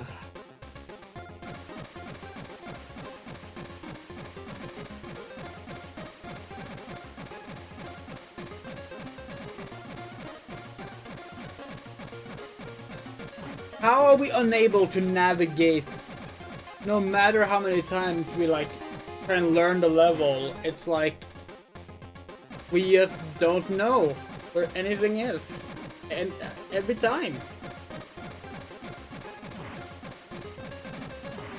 Those missiles, by the way, are absolute horse shit. Like, they should not be a thing. They're too fast, they're too accurate, they deal too much damage. Because they're the only thing so far that deals 2 damage in a hit, rather than just 1.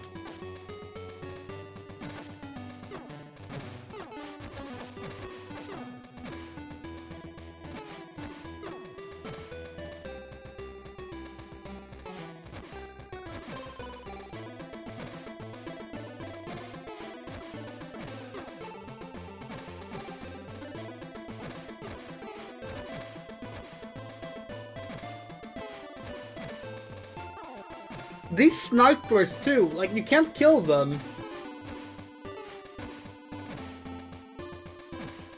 Like, why? Why is it like this? Why design a game like this? We will never understand it.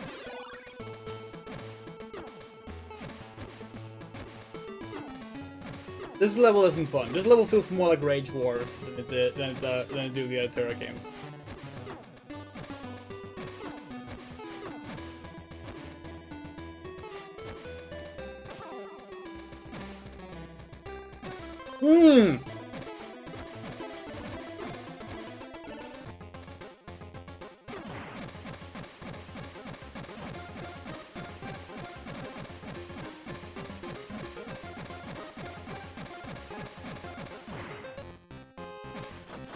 Yeah, Rage Wars is one of the worst games we played on Jurassic June, so yeah. Not as bad as Turok Evolution, but neither is this either.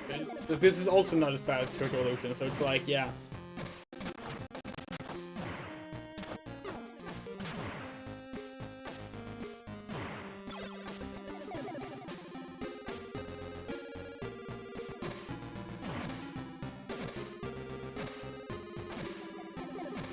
By the way, we thought of a game we want to stream. A game that we actually have 100%ed before. Might do again. The Lost video game on Xbox 360. That game is beautiful.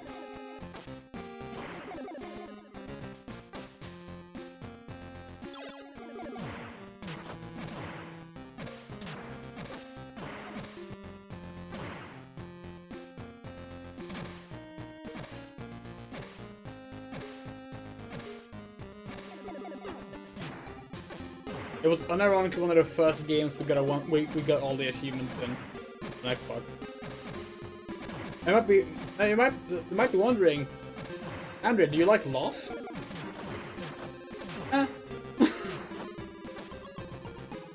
We watched the first 3 seasons, maybe. It was okay.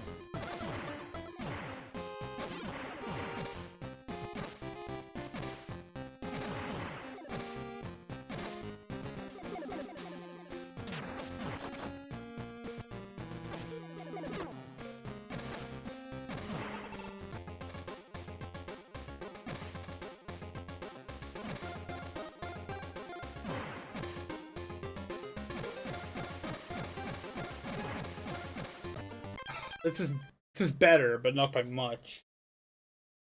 Ugh.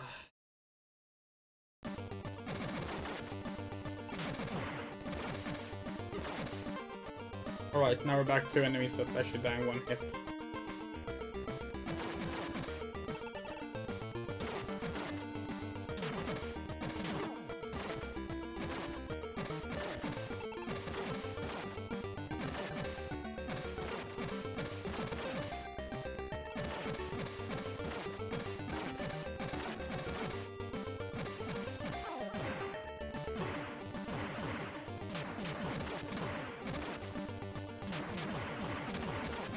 Yeah, we were watching Scorpy play the Lost game yesterday, and we were just like overcome with this like memories of like, oh yeah, this game is actually like surprisingly cool for being like a fucking licensed TV show game. It's like, it got some very, very strange mechanics. Like, that game is Andrea core. It's like the kind of game that could only have like happened before the PS4 era, when like all third-person gaming was like given the same basic structure. It's like Alone in the Dark 2008 levels of just like, oh, they were not thinking like other developers with this game. You know?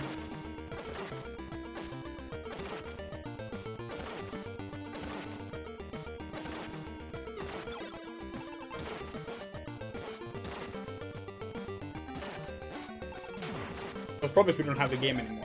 You have to see what it costs to get. Yeah, that's definitely something that's game at some point. Again, I've never actually seen the ending of Lost. Right, it wasn't good. We believe it. But, don't care. To us, Lost is a video game. That's not fair, because technically, it's kind of funny actually. Lost, the video game, is made by Ubisoft. And what actually hooked us on Lost as a kid, when this show started. The show started in like 2004, maybe? And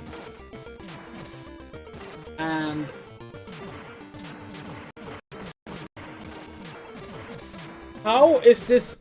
How did we get to the boss on the first attempt, and now we can't get through the level at all? Also, why do we not have a shotgun anymore?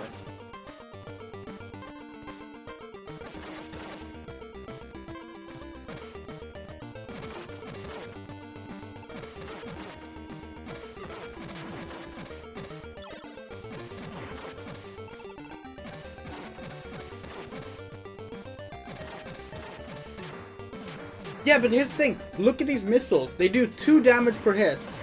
Actually, that might be 3 damage per hit.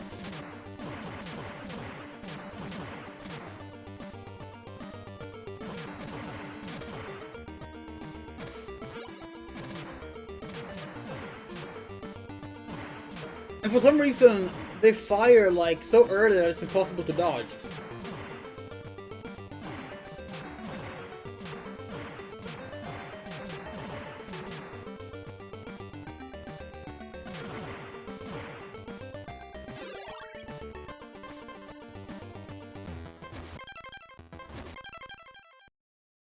Oh.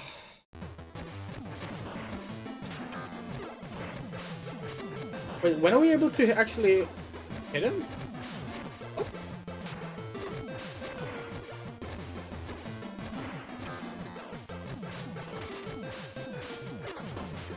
What?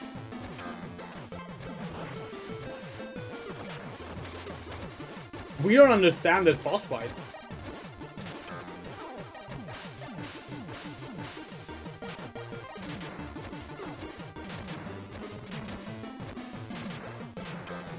Where's the actual damage location?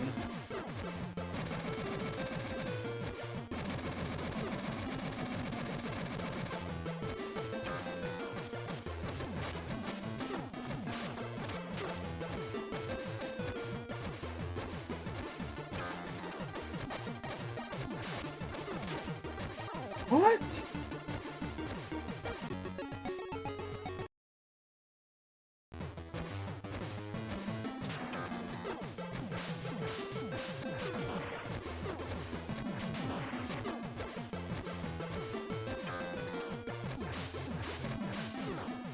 Hold on. Hold on, we think we know. Giving you a new weapon is a red herring. You have to bounce the fucking flies back.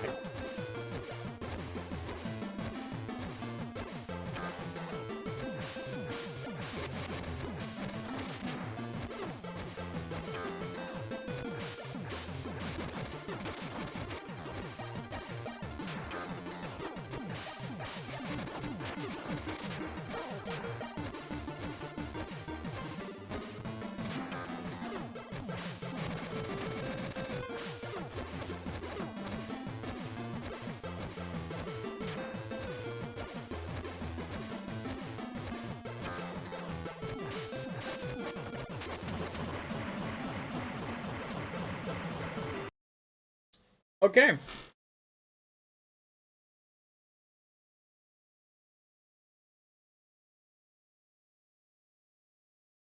So on to the final level? Yes?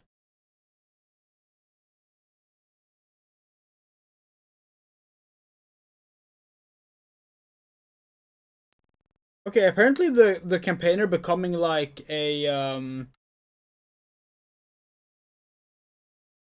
like bug being uh is something from the comics. That's pretty cool.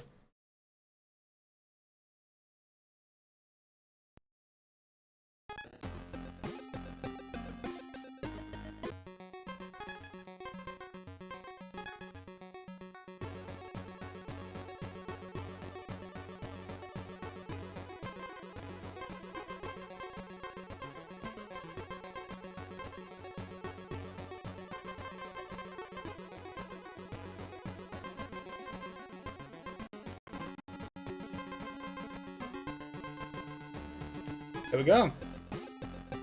The only way to put an end to the war is finishing with the enemy general. Guide a running bomb to the base entrance. Clear your way. Once you're inside, what you will find is a mystery. Good luck.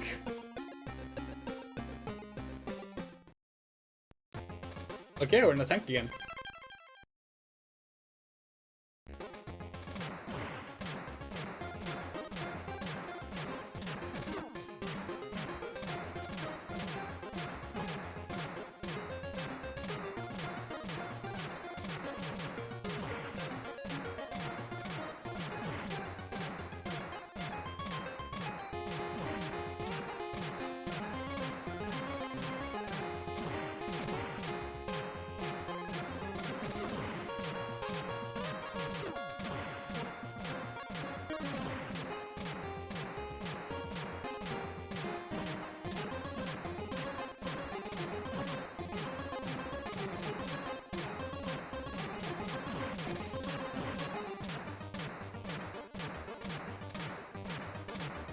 That to say that the driving in this game is nowhere near as good as A Sound of Thunder or Keep Cooking Forever.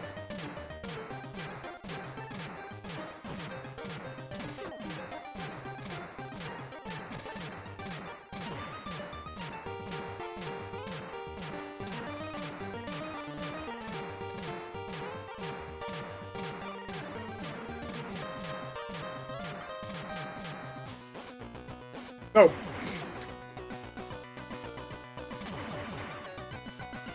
Sorry, where we started. Our fucking instinct was to just stab the bomb that the game told us we would be escorting. Oh no! You reckon the enemies can do that? Blow up a bomb?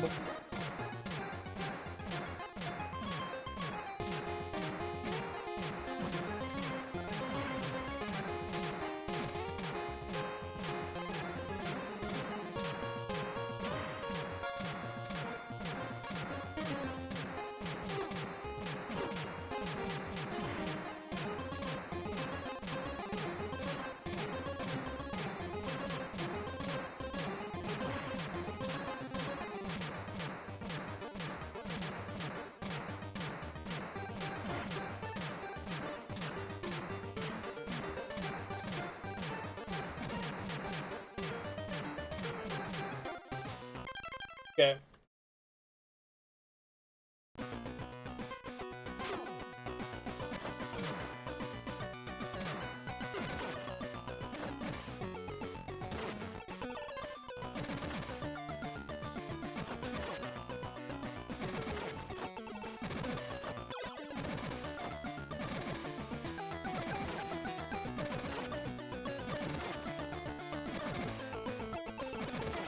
Is this really the best way to bomb a place? Putting a fucking gigantic explosive device. I think it might be actually be a nuke, looking at it. On, like, a tray with wheels, and just have it running alongside a single soldier heading into an enemy camp.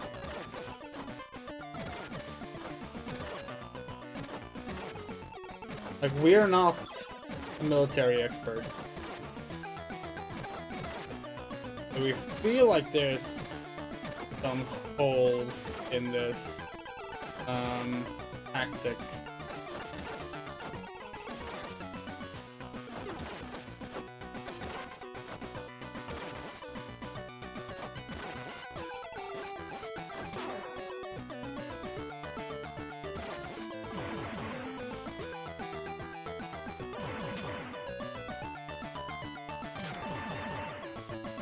So if you die by a bomb explode, you have to start the entire level over.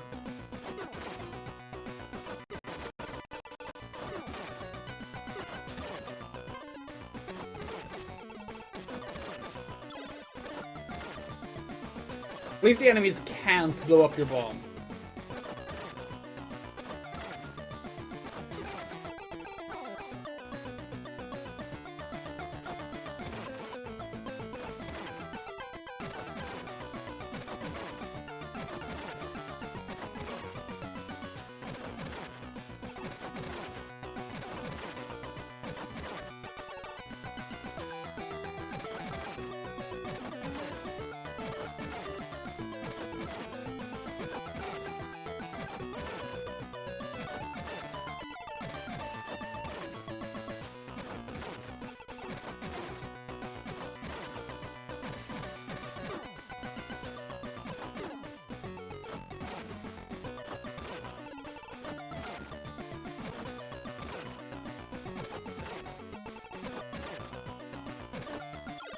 No! God fucking damn it!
Oh.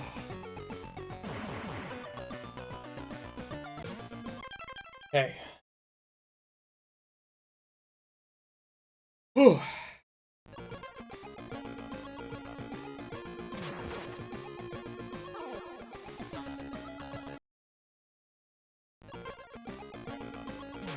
Yeah, this is super clear. I have to jump on this, right?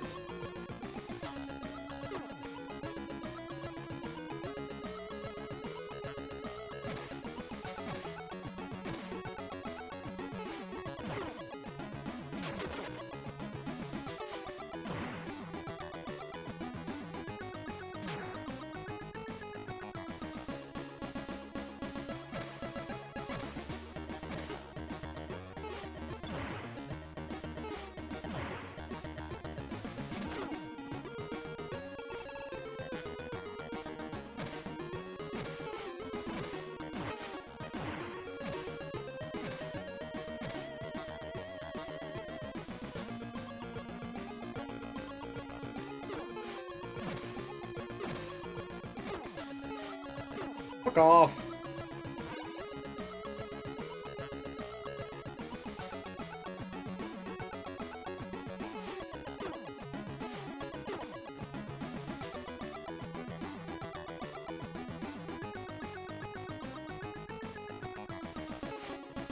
Jesus!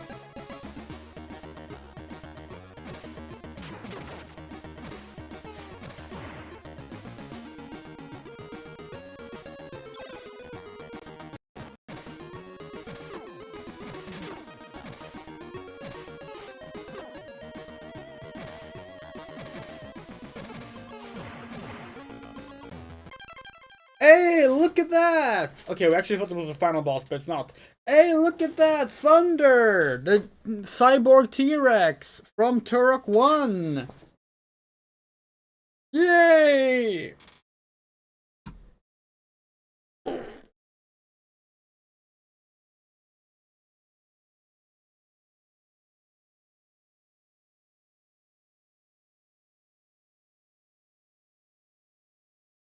Sorry, we're just doing something pretty.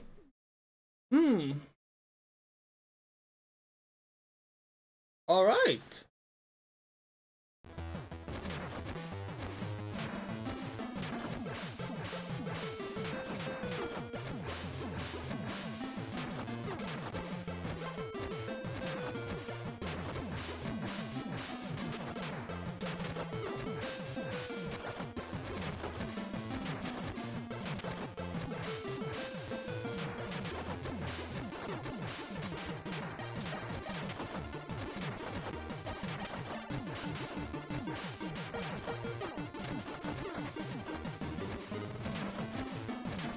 Oh, now it looks like the bio lizard from Select What to Do.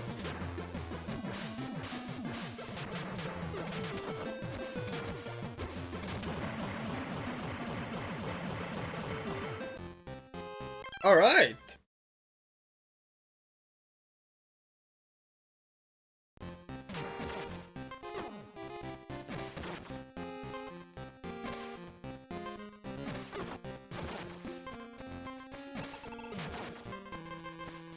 Okay, we do miss being able to switch weapons when paused. That's something Rage Wars did better in this game.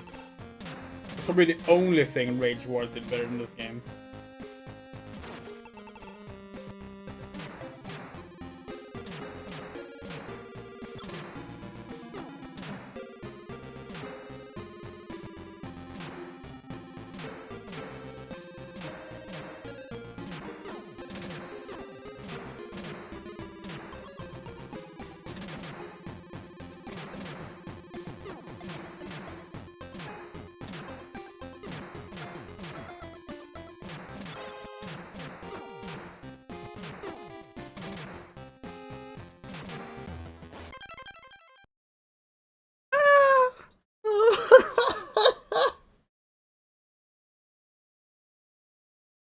No! Aww, we were kind of actually pumped for this.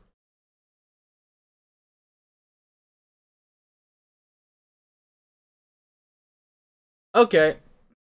We need to show you what this guy is supposed to look like.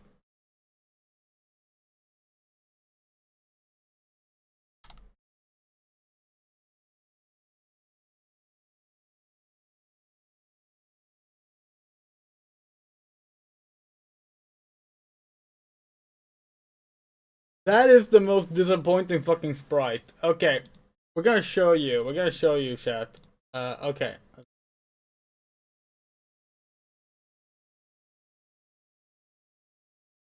So, in Turok 2's multiplayer mode, this character exists. This character is Gaunt, dinosaur, a general. He also appears in the comics.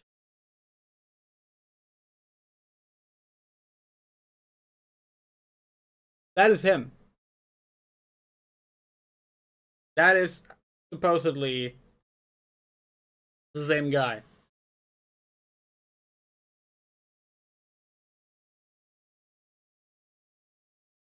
You know, they made Campaigner a big sprite. Why didn't you just do that for this as well? This is absurd. This is absurd. That's such a bad sprite. What a fucking bummer. Okay. Well, let's fight him. Oh, he's Ganon.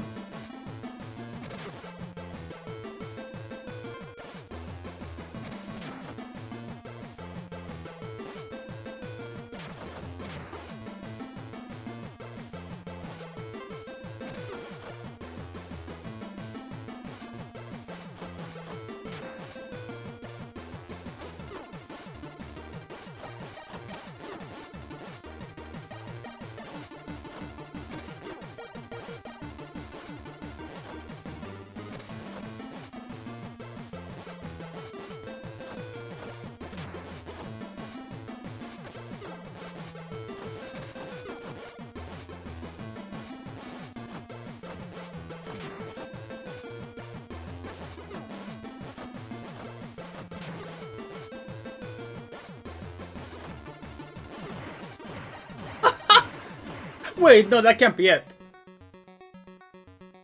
The humans' enemies have lost the war and will now reign in the lost world.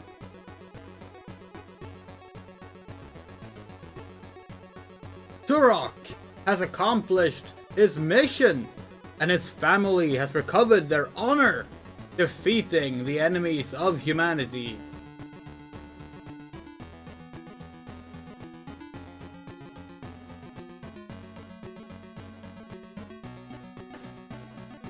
Why the fuck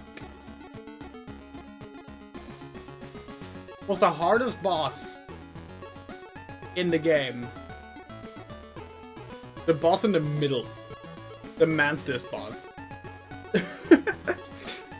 Oh, they should have just had Thunder as the final boss. That was much cooler. What the hell was that? That was such a letdown. Marlon grooms Joshua Rogers. We sure hope not.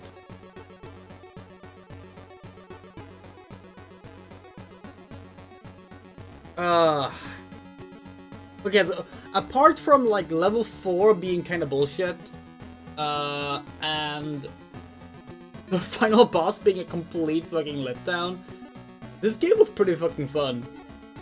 It wasn't as good as Turok 2, but like, it's actually not a bad ending to the Bit Manager's legacy. We're glad that they reclaimed their glory after the fucking disaster that was Rage Wars.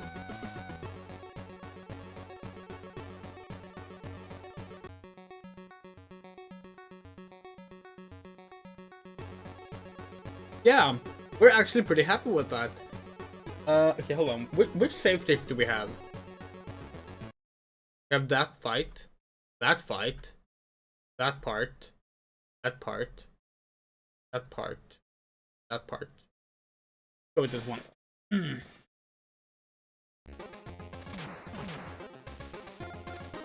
We just need somewhere where like there's not gonna be enemies.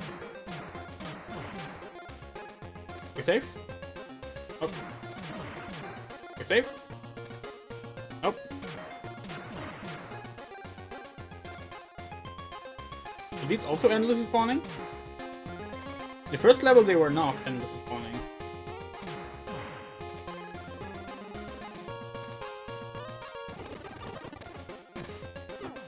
Yeah, every time you kill one, a new one spawns. Okay. We want some nice music as we wind down. Hold on. We are gonna show something. We are gonna show one other game after this, by the way. But we're gonna start by writing the review. That's always what we're gonna start with, after all. Well, when we have time and memory to do it. Okay.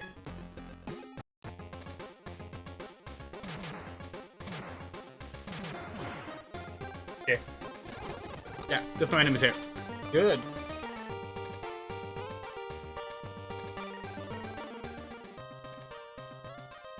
Alright, let's write the review, shall we? Ending on a positive is always nice. Turok 3, Shadow of Oblivion from 2000, Game Boy Color. Yeah.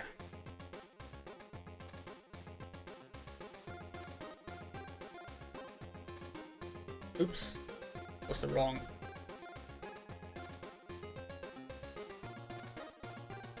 Oh, so, the first Turok for Game Boy, we gave a 6 out of 10. Turok 2, we gave a 7 out of 10. Turok Rage Wars, we gave a 3 out of 10. We're gonna bump this up to a 7 as well. Alright, let's see. Journal, we played it today. Tuesday 24th. It took about 2 hours. Beat. Review. After the massive disappointment that was Bit Manager's Turok Rage Wars from the year before, or a week before in our experience, or we were worried that they had lost their touch when it came to producing a fun Turok spin-off title for the handheld systems. Thankfully, Turok 3 Shadow of Oblivion for Game Boy Color turns out to be a redemption story. Turns out to be a redemption story.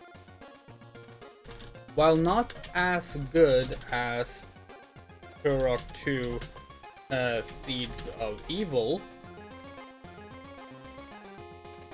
it manages to claw home the title of second best Bit Manager's developed Turok title. Once again, the soundtrack is phenomenal. It truly is a mystery how a series with such great music is never brought up in conversations about great Game Boy compositions, because it's genuinely among the best on the system. Gameplay wise, the game draws from both from all of its predecessors, mixing in exploration with linear levels, a health system more in line with the first two games, while using the respawn and top-down approach that the respawn mechanic and top-down approach that Turok Rage Wars introduced. Across 5 missions, you also take part in 5 vehicle sections that are passable, but nothing all that special. The most impressive part during those sections is the detailed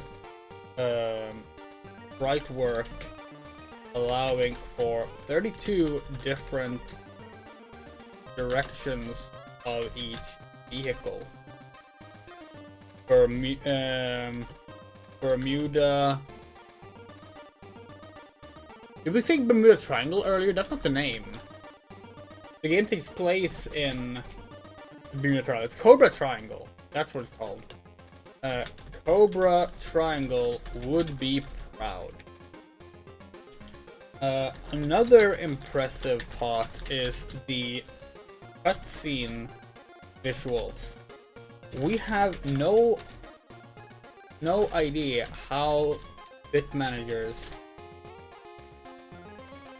manage to get such detailed images with varied colors onto the Game Boy Color, but it's truly a sight to behold. Story-wise, they also put in more effort than past games. The narrative has more detail, the levels make more sense thematically and structure-wise, and the characters and details it pulls from the Turok comic book from the 90s. The 90s run of the Turok comic book is also rather impressive.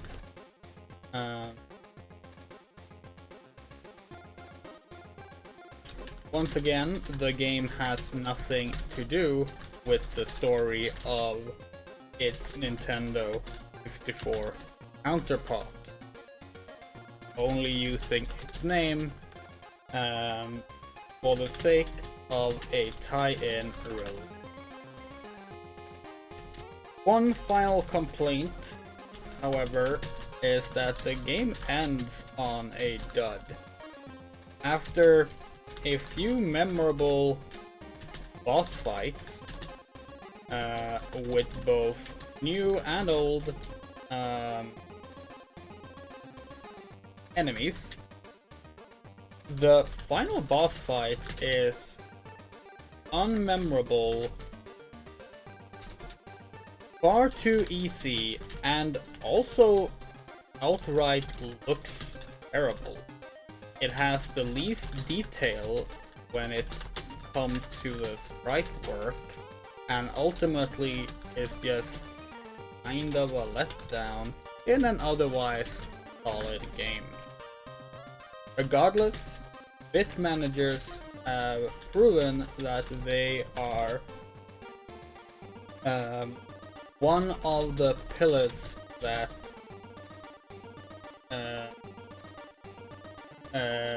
truly helped define Turok as a staple of video games in the late 90s, early 2000s, and we're sad that this was their last game in the series. Yeah. Great log. So, we're gonna play one more game. Some of you might have already figured out what that game is. We're gonna need a minute maybe to prep it. Won't take long at all.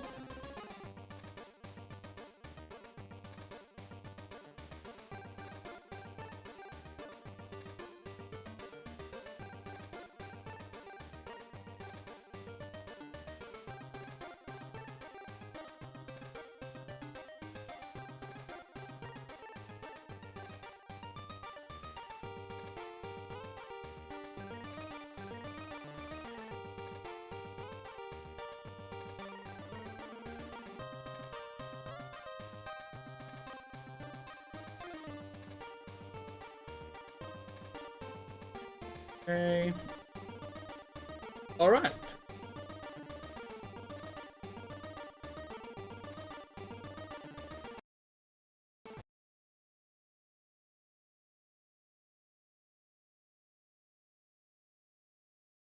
That was the wrong.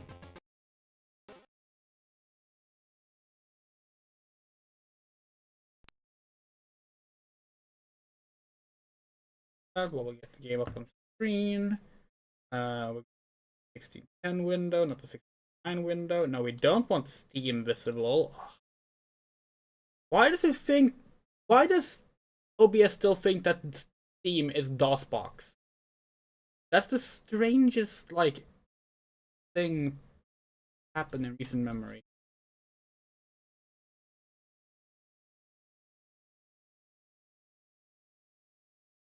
Alright, so here we are. We are about to play Turok Evolution.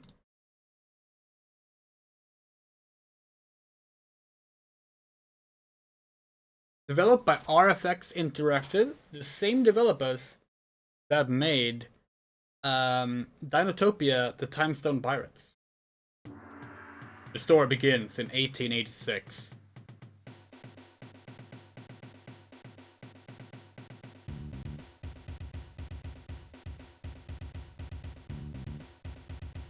Press something?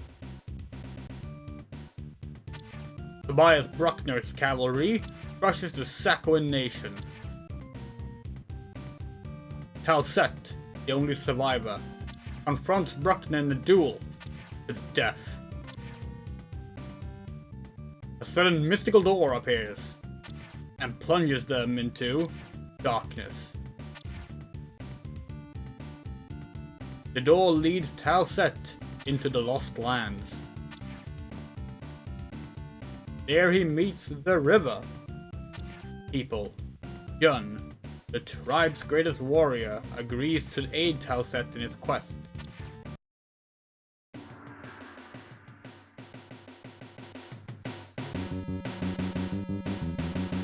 We're not gonna play through this game today. We just want to feature a bit. Okay. This game is two-player mode. You can play this game co-op. Alright. We can either be, Jun, or Talset. But always gonna be Talset. The Lost Lands are in danger. Many unknown weapons, foul monsters and mechanical beasts have appeared from another world and are trying to destroy us. Talset realizes that Bruckner and his army must have been transported to the Lost Lands as well. Find and defeat Bruckner and all of his new confederates. Area 1, the battlefield. Go to the battlefront to eliminate the new Bruckner army. Info, the red gauge is your life gauge, L button or R button changes the weapon.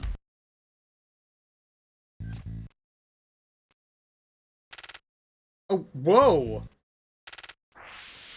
A weapon wheel?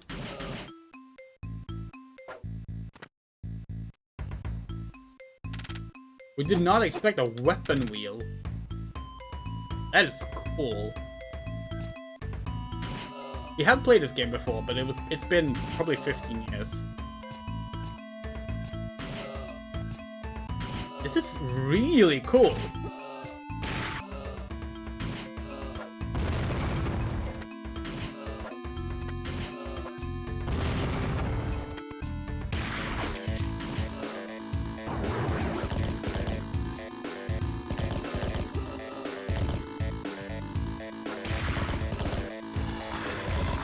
Ho-ho!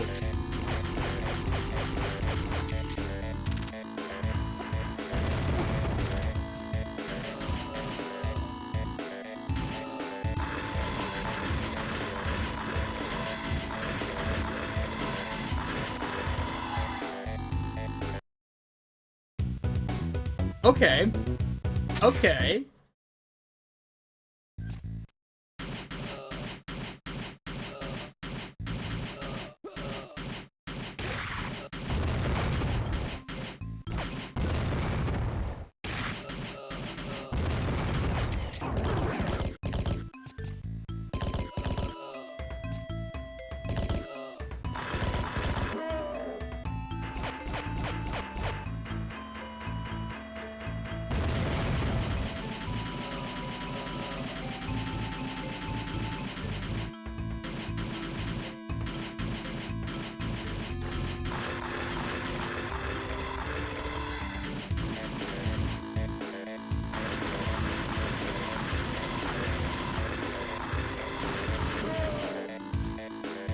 Whoa!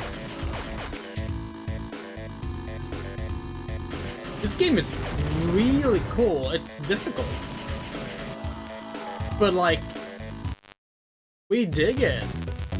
This is already cooler than the FPS game. But yeah, so this is the game we'll play at some point this fall. If we had had 5 Tuesdays this month, which is that even possible?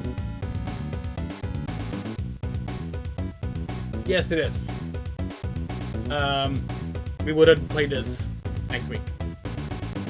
But alas, that's the end of Turok Tuesdays for this Jurassic June. Hope you've had a fun time. And tonight we'll be back with Missan playing some 3D dinosaur adventure in Swedish. Now we would like to give a very special thank you to our wonderful supporters: Dean, Felix, Garden, Haruhase, Hokase, Jules, Blue Screen, M. Rosebloom, Moto, Rain, Rum Ray, Sadia Music, Shadow Winchester, Spider-Man News, The Coyote, and Yorocha. We just realized, because we literally just woke up and started doing this stream, we haven't checked if someone actually signed up for a membership or anything. I might need to update these credits. Let's check that real quick. No. Okay. If you'd like to support us, we have Patreon, Ko-fi, and PayPal. Links are on screen and in the description. We also have YouTube membership as of yesterday, and as well as a Twitch subscription feature. Any amount you give or any subscription you have gets your name here in the credits for at least a month. Love you all. Take care. See you tonight.